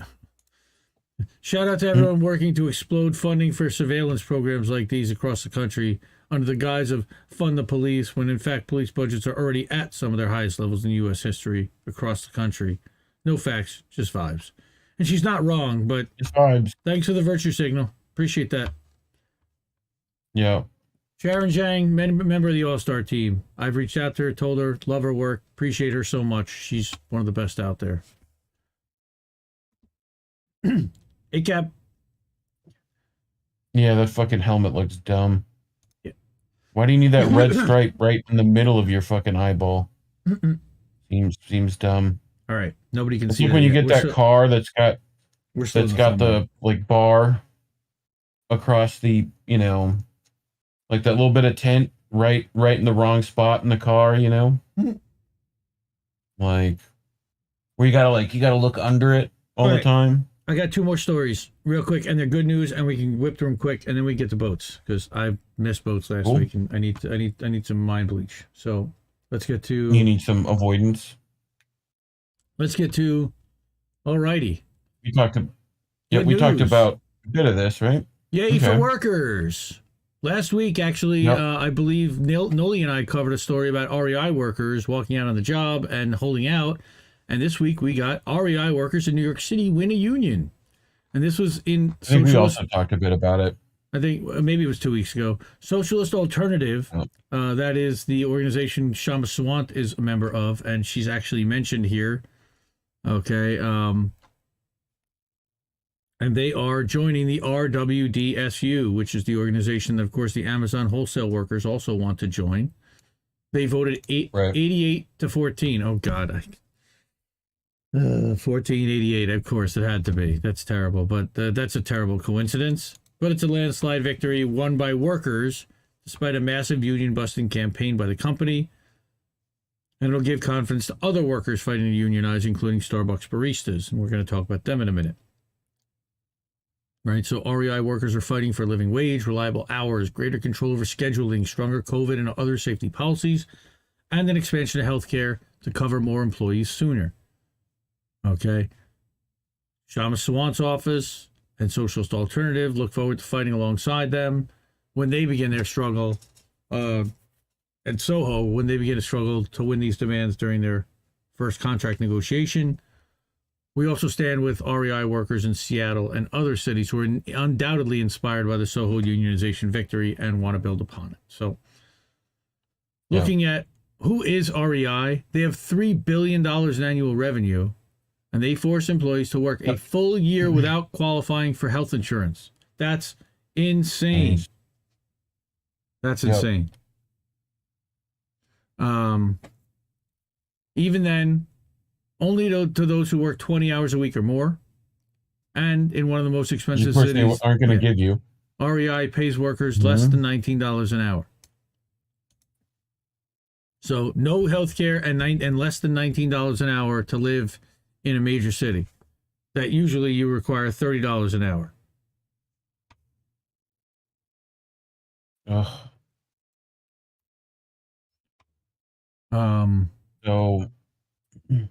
So yeah, none of this is new for the way the workers have been treated at REI. Again, 2016, they organized themselves as REI Workers for Real Change, and they fought for a union. And at the rally, they described the cutthroat corporate environment, homelessness, hunger, other precarious living situations not uncommon for employees of REI. Yeah, this is like high-end camping equipment for wealthy people, right? Isn't that what REI is?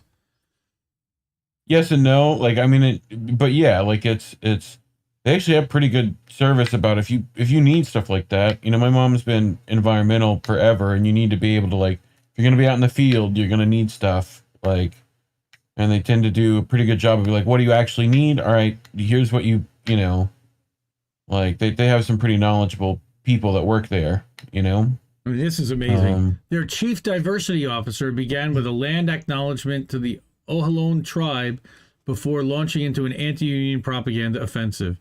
This is a perfect example of how woke capitalists and their political representatives will give lip service to progressive values and at the same time launch attacks on working people. Okay, again, talking about how workers at Starbucks also facing brutal anti-union campaign, and all over there's been anti-union campaigns because they cost companies money. And companies, there's been a struggle between unions and the workers and the owners for quite a while now. We stand in full solidarity with the workers because we are workers. Hey, how about that? Because we're not billionaires. Yeah. So we should stand with the workers because in the end, that benefits all of us. As long as you're not Bernie, don't stand with those anymore. No, because Bernie has definitely been the strike buster lately. So, like I said, we were talking about Starbucks union, another Starbucks union one outside of Buffalo. There is now a Starbucks union in Mesa, Arizona. So now it's starting to happen. You're starting to see some momentum happening. All right. Labor Notes covers Sarkar. I believe there's a Trump thing where they played him backwards and he says Sarkar, and it's just funny. But anyway, so for my family, maybe Starbucks Workers United. All right, won its third store election in February 28 in Mesa, 25-3, with 3 additional contested ballots, despite heavy anti-union pressure from the company and in a state with only 5.4% union density. This is all good news. All right, all right. The Mesa store at Powerline and Baseline Roads became the first U.S. company-run store outside Buffalo to be unionized in the recent organizing wave. All right, now 3 for 4 in the elections held so far for Starbucks Workers United, and workers at more than 110 locations have filed or announced their intention to unionize as well. And even a Canadian Starbucks filed to unionize separately with the Steelworkers Union in January. So again, this is all great stuff. But in Mesa, the company's retaliation against a cancer-afflicted manager drove workers into the arms of SWU and Workers United, SEIU affiliated, the SEIU affiliate that's been supporting these union drives nationwide. I mean, 29-year-old manager had been diagnosed with leukemia. She requested paid leave, which she was denied. Asked for an assistant manager to help at the store, which was also denied. She wanted to be able to help make medical appointments, take care of herself as she coped with both the diagnosis and the illness. Starbucks made how much money last quarter? And I'm sure they're going to get into exactly what kind of earnings this company made, but again, $1 billion. Oh, it was more than $1 billion even. Company, here we go. $816 million from roughly October through January. That's 3 months worth, and expanded by 484 stores in the quarter. I was pretty close at $1 billion. It's pretty close. It's actually 2.4 billion or 3.2 billion. 2.4. What? Quarterly. How does math work? That's quarterly. That's I was talking about quarterly. Right. Okay, but listen to this. She called in at 3 in the morning. She was too sick to work. DM didn't pick up her phone. Store was already short-staffed. And they ended up firing her, citing an open investigation. Unreal. Ugh. What the fuck? So all of this inspired the other employees to get together and unionize.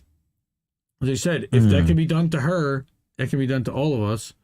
Okay. By November 16th, just 4 days after Harrison had collapsed, the workers had enough cards to file for a union authorization election. They raised $30,000 through crowdfunding to support her, the uninsured and cancer-stricken whistleblower, in a striking display of reciprocal solidarity. Say that 5 times fast. Okay, what was it? Reciprocal solidarity. Reciprocal solidarity. Yep.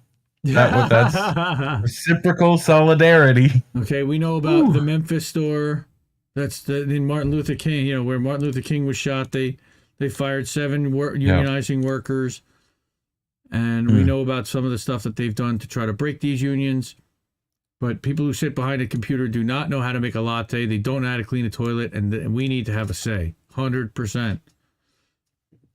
So this is great. Also, look at this.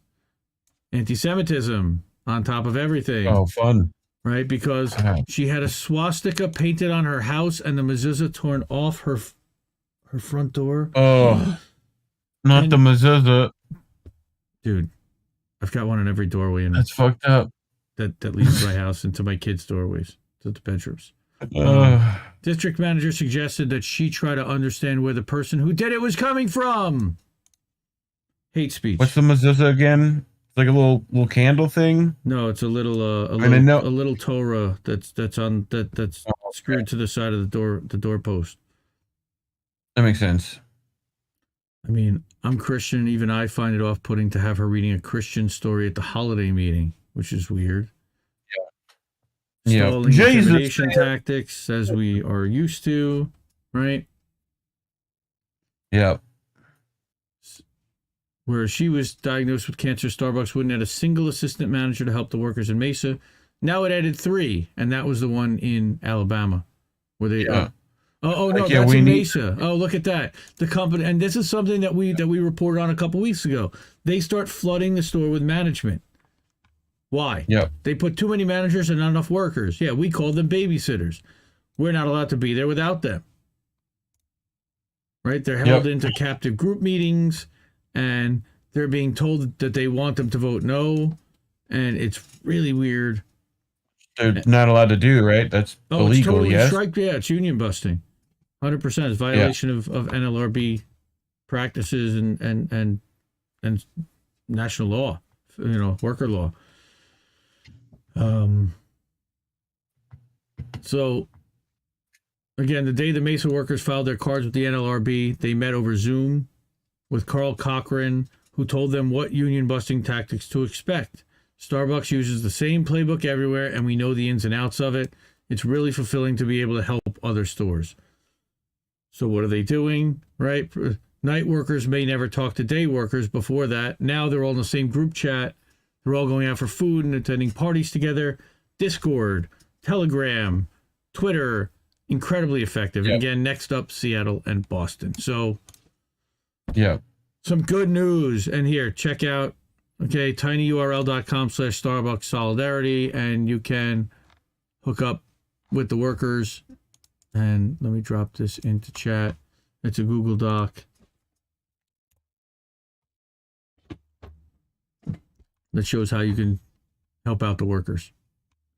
So that is everything I had for this week, and it still ended up taking an hour and a half, even though it was only 8. Yep. It should be a better 8. Yeah. We got more. We got more into them at least. So I think I want to hear Jimmy, and so we'll go to Jimmy Say. I watch YouTube, boats that smash into other boats. Boats time. We will get into a new boats theme next week that Warren, God bless his soul, did. But he didn't get it to me over in time. He sent me the link just now, but I didn't have time to queue it up. Maybe I'll do it afterwards. We can premiere it for everybody, but go for it. It's boat time, you say, right? It is time for some boats. I think usually by the time I get to boats, I look about this high. Wow. About that high. What is that, gummies? What is that? No, so that's going to be like dabs, THC crystals, some keef. Jeez. Right? That's a happy face. Yeah. Yes, it is. You want to see it get melted? Oh.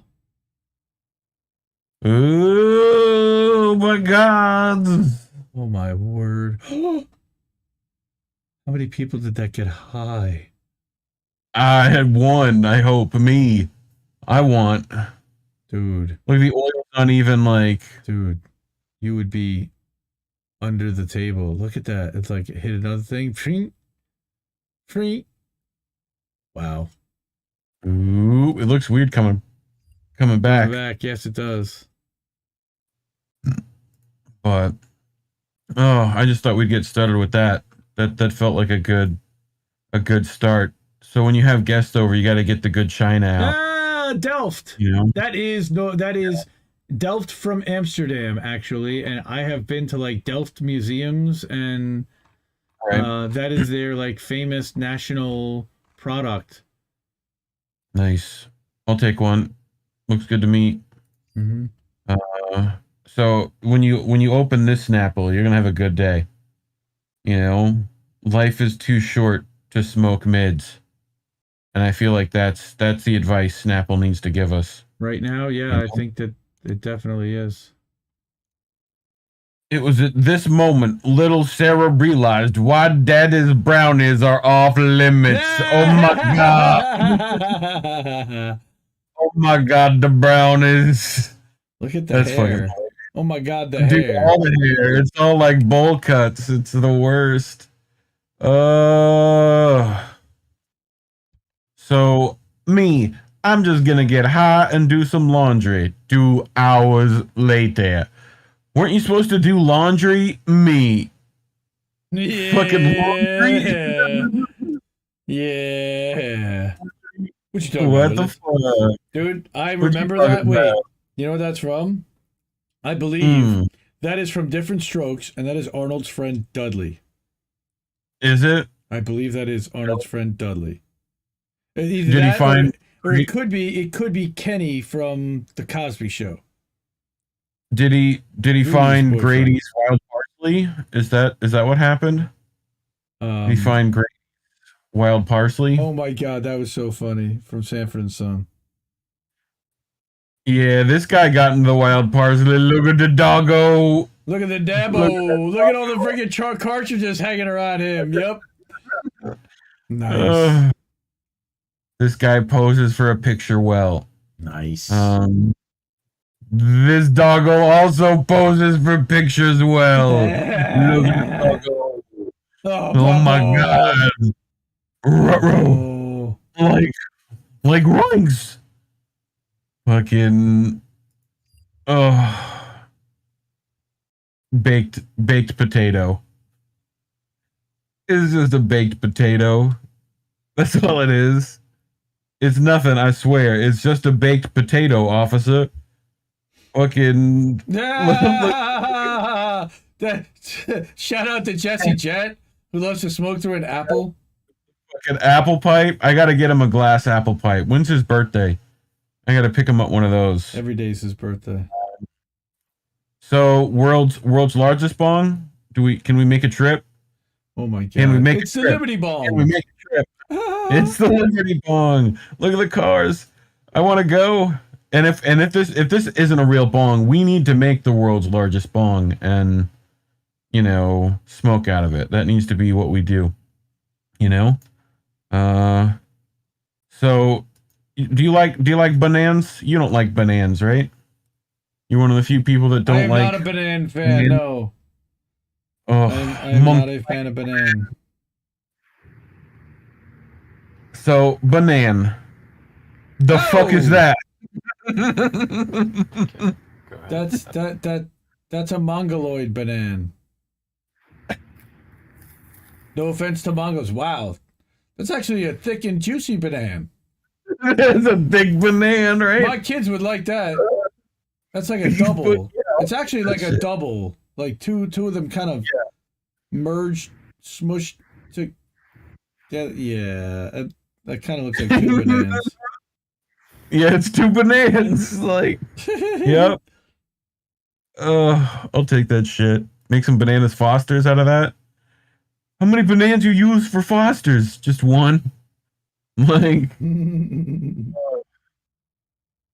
so, I just wanted to shout out all the homies out in the yard right? Because they got a cookout here too, man. Look at this shit. Yeah. We doing what we doing and we having what we having. That's what we having. You see what I'm saying? We having what we having. Put it down, clown. It's not been 100. It just look like. Like, look, they made a fucking grill, dude. Is that a pig? They made a fucking grill. Is that no, that's like no, it's just like rice and shit. I think. We having. You see what I'm saying? We having what we having. Put it down, clown. It's not been. Like rice and beans and shit, but like they made a fucking whole like plancha. A stadium? No, they're in prison. They're right. This is like the stairs of a prison. Oh, sure. So like they're like homeboys up top. They literally like lit fire underneath the step. Stairs. Oh, crap, that's their grill. This is like the yard, right? Like, you know. It's just like out there. You know, they gotta like cover up the fucking what they're doing and shit. Dude, prison cooking is crazy. Like, they do some wild shit in there, you know? But I always love seeing those kind of prison videos. They're great. You know? Like, oh, this one reminded me of myself. You know? Yep, volume's all the way up. The laugh at the end.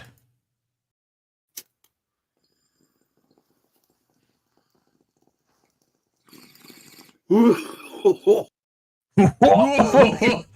that did sound just like you with the beard and everything. Was that you?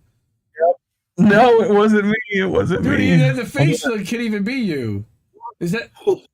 Fucking. Does he have like a picture of you on his shirt? Probably a picture of himself. You know, one of those dudes. That seems like a baller move. So can you explain to me what's happening? Oh, he's high. He's high, huh? I mean, so high, yeah. He's mowing the fucking roof. Why is he mowing the roof? Well, why is that happening? He's got to make sure there's no grass on there. That's fucking funny. The Rolling Stone gathers no moss, right? The Rolling Stone gathers no moss. He's gonna be out here and be like, "Babe, did you mow the grass?" I think. I mowed something. Why is there like new tiles in the grass? Like he fucking did it opposite. He was supposed to like fix the roof. It's got like one of those like little vents, the little heat vents in the grass now. You know? So this one's fucking hilarious. All right. My little boy just pooped through his diaper, through his onesie, through my shirt, and through my jeans. This is the first time anyone has ever shit my pants. Nice. My pants. Welcome to Parenthood, Dad Zone. Oh, fucking Dad Zone. This one's fucking good. Did you color your sister? Tell me the truth. Weslin? Weslin.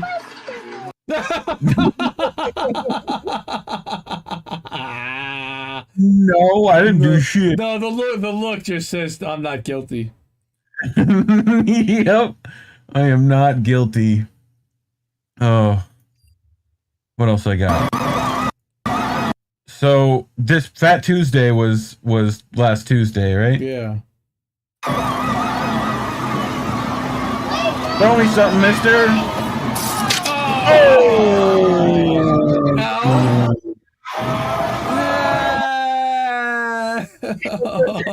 Oh, poor kid. Oh, poor kid. He got him right in the face. I mean, his hands were there. He should have caught that shit. You know? Here we go. Chocolate on your face. Can you tell me about your chocolate on your face? What happened? I got ramen noodles on my face and I washed it. Did you wash it with chocolate? Yep. Yep. Genius. Yep. Love it. Yep. Brilliant. That kid's gonna go far in life. Brilliant. That kid's gonna fucking far. Oh, high IQ. Genius. High IQ. All right, you ready? This is that one. Have you taken your kids to a trampoline park yet? Last week. Okay. We were at one last week for a birthday party. Oh, this is gonna be real good for you then. 2, 1. Oh, he just did a full flip. Yeah, he did. Oh god. You want to see it again? Oh yeah. Oh yeah. 2, 1. Oh my god. The mom. Oh my god. Oh my god. It's like everyone's like, he's gonna pop up and be like, "Oh my god, do it again!" Like, Oh yeah. you know what's gonna happen. Oh my god. Like, this one's great. I fucking love this one. Can I do something real quick? No, 3, 2. can't do nothing, kid. Whoa. Told you not to do that. You done knocked the fucking wind out yourself. Silly shit. What's wrong? The best. Can I do something real quick? And she's like, "No." Like, Can I do something real quick? no. What? I told you not to do that. I told you not to do that. I told you not to do that. Oh. You done knocked the wind out yourself. Sometimes kids are crazy, is what this one says. What is this, dude? Bro. Then you got the dog involved. What is going on over here? Flower. Get that dog down. Italy. What made you do this? Didn't I take this from you earlier? The fuck is it? Wow. It's baby powder. Oh my god. Here. He blew it in her head. Oh my god. Oh my god. Oh, is that good? This one's pretty good as well. So this is like one of these mirror mazes, I think, but they put like one-way mirrors. Oh I think it's also the same scene in John Wick in the last movie.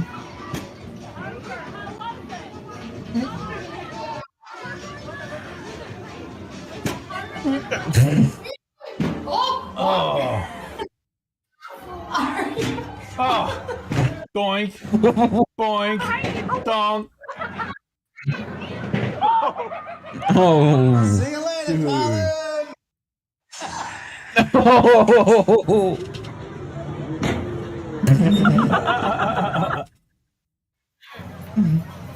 Doink. Oh.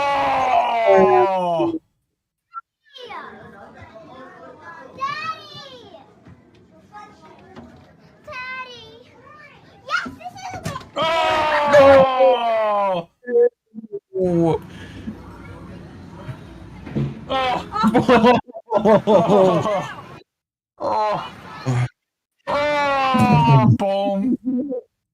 Dude, somebody's evil. God. Whoever made that is just evil.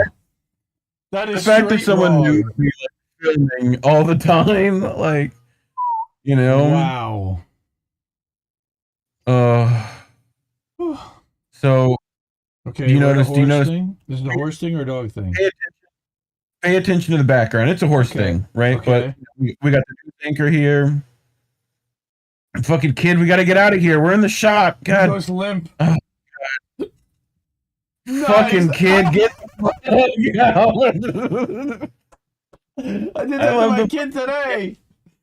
The patented kid drag. Just, yep. Over my legs. Yep. That's great. And just not even a care. And the news anchor just not like caring at all. Oh. I gotta make that one bigger for people, I think. And kid's gonna throw the cat in. And whoop. Cat's not going anywhere. Kid is. Uh-oh. I hope you can swim. Yep. Oh, your mommy's nearby. Yeah, it'll be fine. But the cat's definitely not going in that water.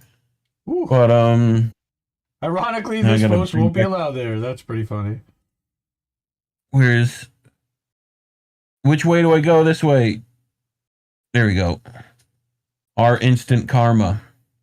Instant karma's gonna get you. I mean, don't you wish your kid had a handle on it? Going. Where you going, kid? You ain't going nowhere. Tail grab, like that's why monkeys have tails. It's so their parents can have a handle. I like that idea. You know? Missing from mine. Yep. that is a bug, not a feature. That would come in handy. Why did it start everything in the wrong spot? And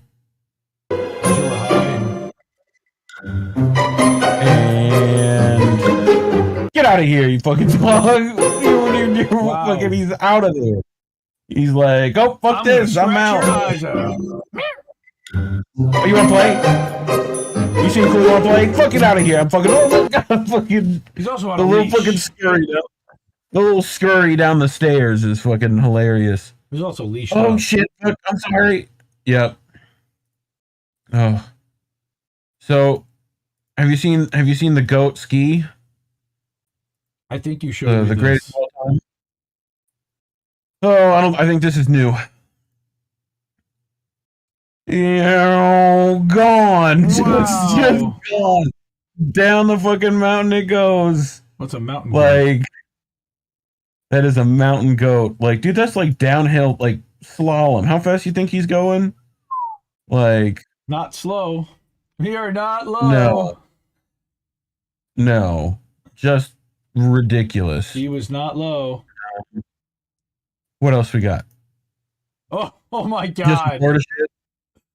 Wait. Just some Florida shit. Hanging out. You know? Florida man eaten by alligator. Yeah, pretty much. I just find it funny that he's just on the fence, just chilling. Ride the fence. He's like, oh, I like Check it that here. out, Christian. Yep. Dude, you gotta send that to Christian. That should be the next Can cover do. of his thing for Ride the Fence. Ride the fence. Little gator. Why is it start in the middle? God. And play. Man, I'm so happy I got this new fence. It's real pretty, wrought iron, real heavy. Ooh, pretty. You know, slide it all the way out. But, you know, they need to be attached at the top. No, that's not bueno. No, and that's going to be... I'm not happy. Yeah, it's going to be hard to lift. Yeah. And you know somebody's going to drive right over that shit. Oh, yeah, they are. I didn't even think about that. But, oh... Here we go. She was a good egg making me my bed, isn't she? Oh, the couch bed is never a good thing. Oh no! Oh, that's fucking cartoon bullshit there. You have been folded up into a bed. Kelly M talking about this shit gets funnier the higher I get. Yep, that's I think us as well. Oh, this one's fucking good. I began to pass out. Then my head hit the wall. Boom! Oh! I think she went the wrong direction. Yes. What do you think? She's not gonna make it on the football team. I think she went the wrong way. Yeah. Is there a right or wrong way? I think it's just you had to be stronger than the fucking springs. No, you know? She bounced right off that. Are you kidding? Maybe it's like locked up or something. So I know you're not on camera much. No. But you know, what if your webcam was doing this shit? On fire. Just on fire. Literally. I'm fucking done. I'm fucking done. It sounded like that sounded like Noli. No, I think it's just a high stoner kid. I'm fucking done. I'm fucking done. Oh my god. I feel you. That's wow. Technology. Time for a new webcam. Time for a new webcam. This one's fucking funny, dude. Oh. So you're trying to flex, show off your muscles, right? Oh my god, I almost passed out.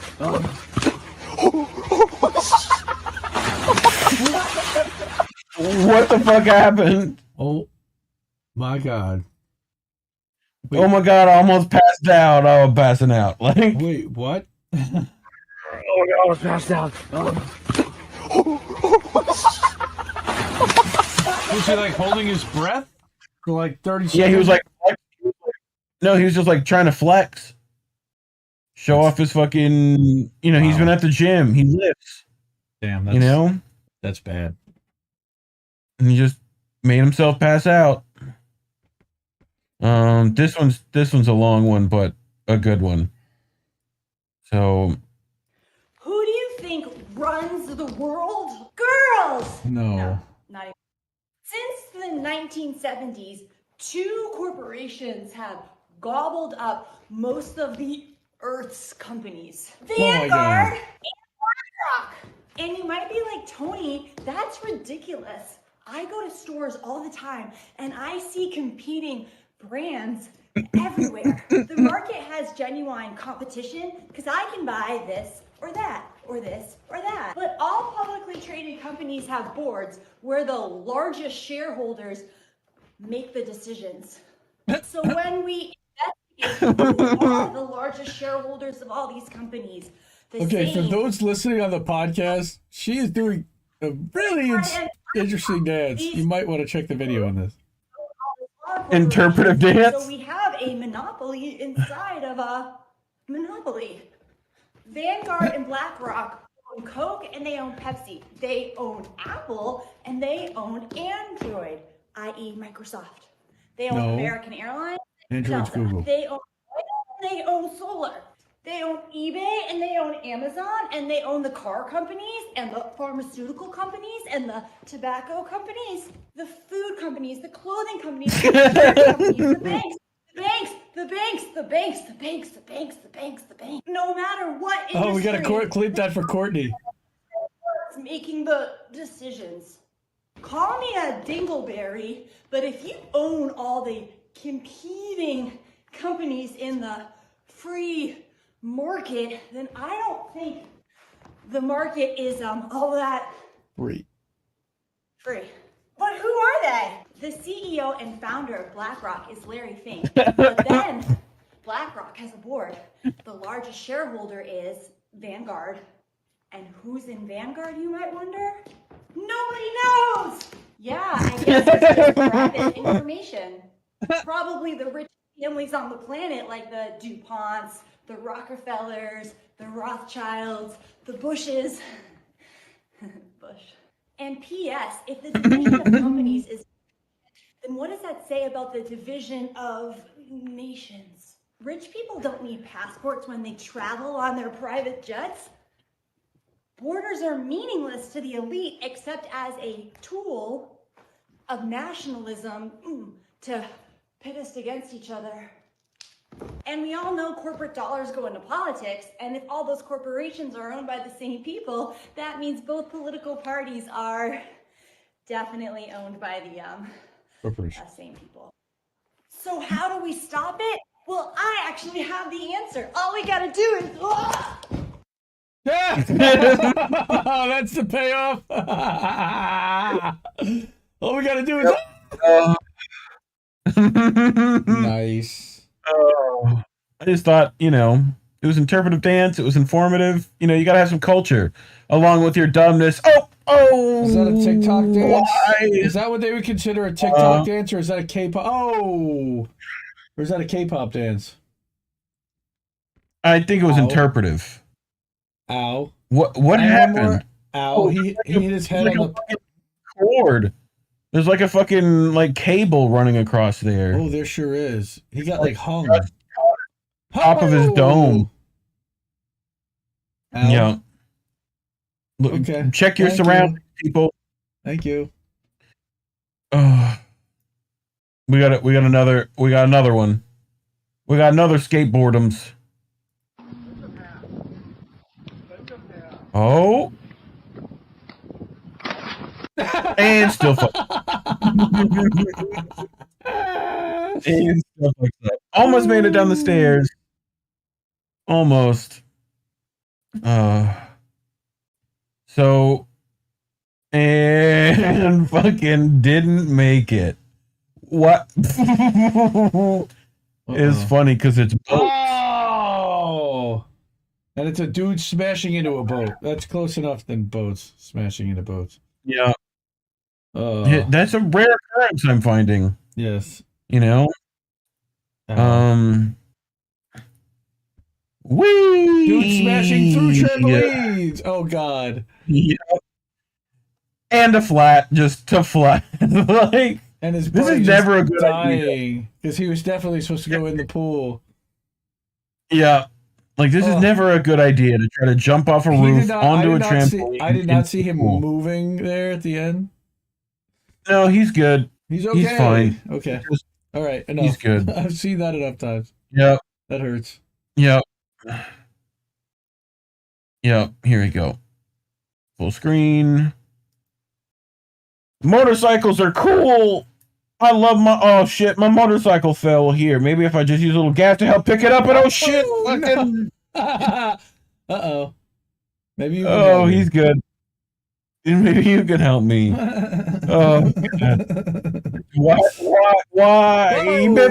Oh. I got hit by a motorcycle today. Not like you think, but... Yep. But you do get a cool story to say, you know? Yes. So, you know, I just want you to imagine what the robots can do when they're not friendly. Oh, come on. Oh, Jesus Christ. They got him out here fucking playing catch and shit. Come on, they're playing like header with soccer. That's ridiculous. That's crazy, right? That's ridiculous. And frightening. That's insane. Standing whiskey throttle. I'm never leaving the house again. That's it. Never leaving the house. Yeah, I feel you. Technology. So. Oh, okay. We got a ledge. Why is there a platform One single there? ledge. What the? He makes it. Nice. Come here, man. Yep. Pretty rad, right? No! Let's see Steve do it. Oh, that's not good for the car. No. Oh, that's not good for our car. Oh my God. Mazda 3. Oh, no fucking nobody in the car. Mazda 2.5. Woo! Zared, come here, man. Whoa! I didn't mean on the car. Derek, when I said come here, I didn't mean drive. Oh, God. What the fuck? Jesus. How did that get caught on fucking camera? Oh. Uh-oh. Fucking great. No. Bowling's fun, right? Whee! Fucked it all up. Wait. Fucked it all up. Wait. What? That's the best throw I've ever seen. Oh. That is... Bing, bong, boop, boop, bop. How the... Come on. How did it roll right back to her? What kind of spin? What kind of voodoo spin did she put on that thing? Damn. That's a hook. That's a fucking hook. Definitely. Holy shit. Oh boy. Here we go. Oh. Door bands are always a bad idea. Oh no. Door bands. Is he gonna pull the whole door off? Or is it gonna snap? It was either gonna snap or it was gonna pull the door down. That's gonna leave a mark. That was right on the fucking nose. That's gonna leave a mark.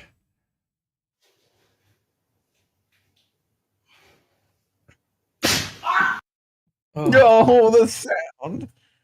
Oh, it like landed flat on the nose. Like you could hear that shit. Oh.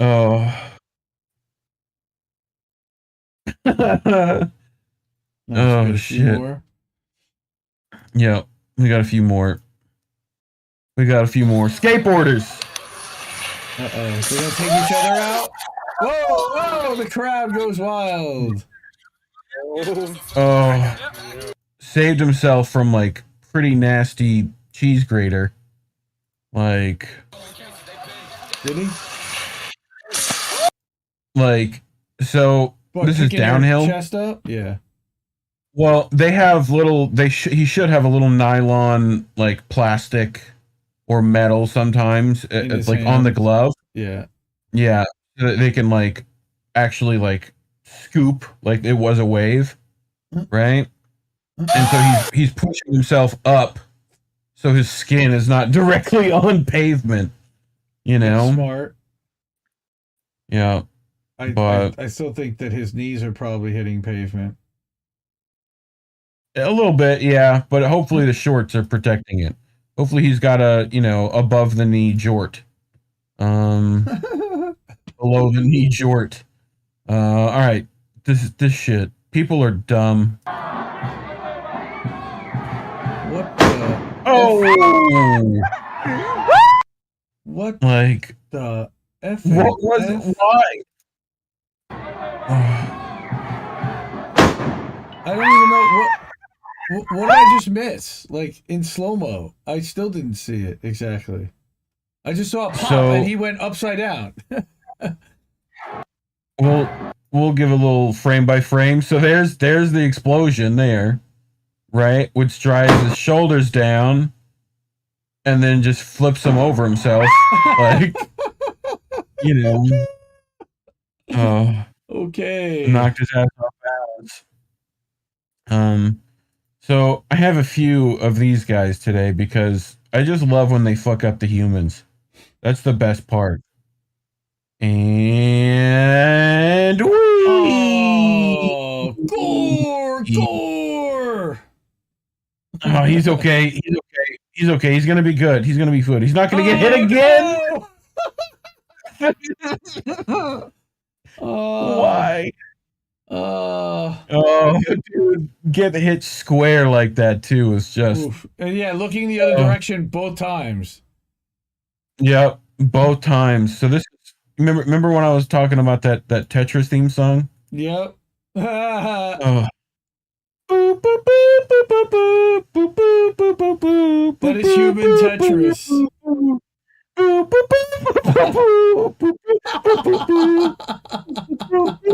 What in the French hell is that? Why? Oh, why? You figure he's gonna go in the thing, right?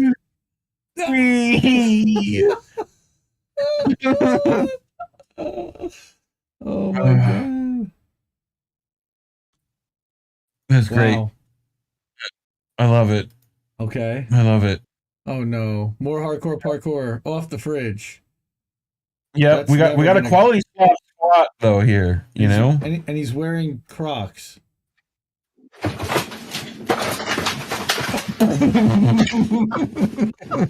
I'm okay. I'm all right. I think you better get some ice out of that freezer, bro. Yep. Spider-Man. Oh, I'm not Spider-Man. Oh. You lost the Lucky Charms too. Oh, I'm not the Lucky Charms. Misha, welcome. Oh, we got a coming few after more. you. This has been fun. Oh boy, another rodeo. Here we go.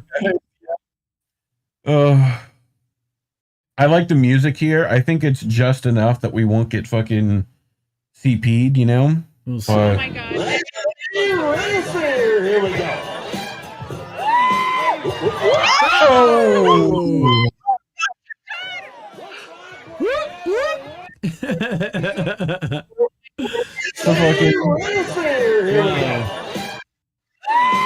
Don't stay there! It's like the fucking bull new. I'm going upside down now. Oh, this one's pretty great. Real cinematic. This one. Why did it? Okay. whatever. That was a nice horsey. Oh my God! Oh. Me. And then we get the drone shot that he was actually taking. Yep, there he goes. This shot, right? Oh, was he wearing VR goggles? Yeah, he was. Yeah, no the drone idea that has thing like was coming. Well, it's like the drone has the little goggles to help fly it. You'll have like a camera to film and then a camera to actually fly with. Oh my God. Right? That's so great. And he just lost sight of where he was, and it's like, dude, there's a horse there.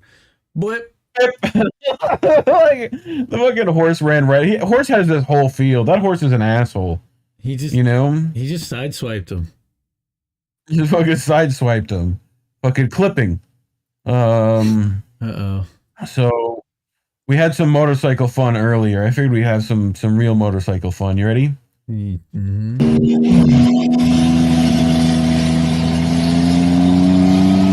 Oh, we're gonna race? All right. No. Oh, that's not good for my bike. Oh, I'm gonna be late. Oh, fuck. I'm gonna be fucking late. run. Did you late. see the run? Yep. The run. Wow. The run is crazy. Dude, well, what would you do if you're hit pavement? You'd start running too. Tuck and roll. Tuck and roll. For sure.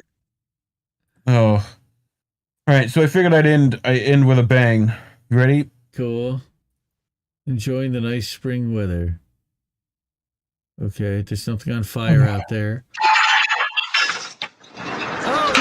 Oh shit. Dude. Oh God. That's a bad time. That is a real bad time. You're gonna have a bad time. When you pizza, when you should French fry. You definitely French fried when you should have pizzaed. And you're gonna have a bad time. Oh, so that's all I have for boats, right on time. Nice. We're running at 2 hours. It's perfect. 2:06. Yep. There will be no show next week. I'll be on a business trip, so I will not be able to be at the show and be here at 10 o'clock. I think I'm going to be sitting in an airport. So taking the red eye home.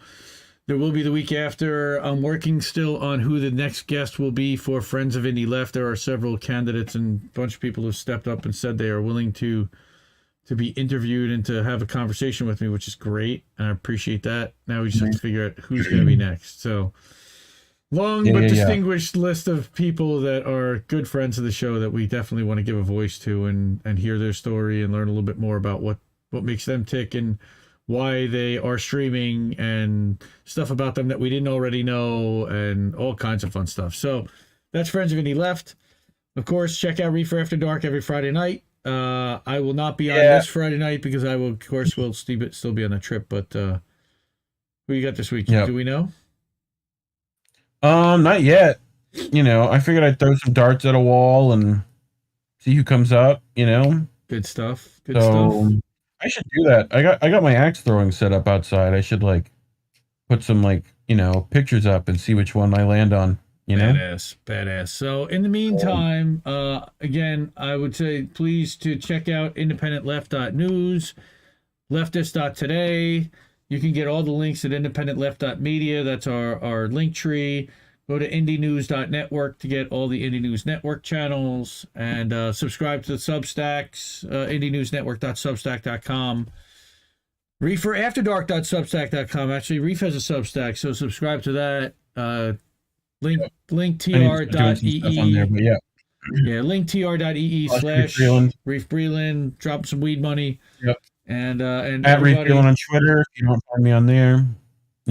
So we'll be back on the 21st after St. Paddy's Day is over. So I wish you all a good couple of weeks and have a great time and be good to each other. And hopefully we'll still all be here in a couple of weeks to do that. Yep. Good night, everybody. Keep listening to what little birdies have to tell you.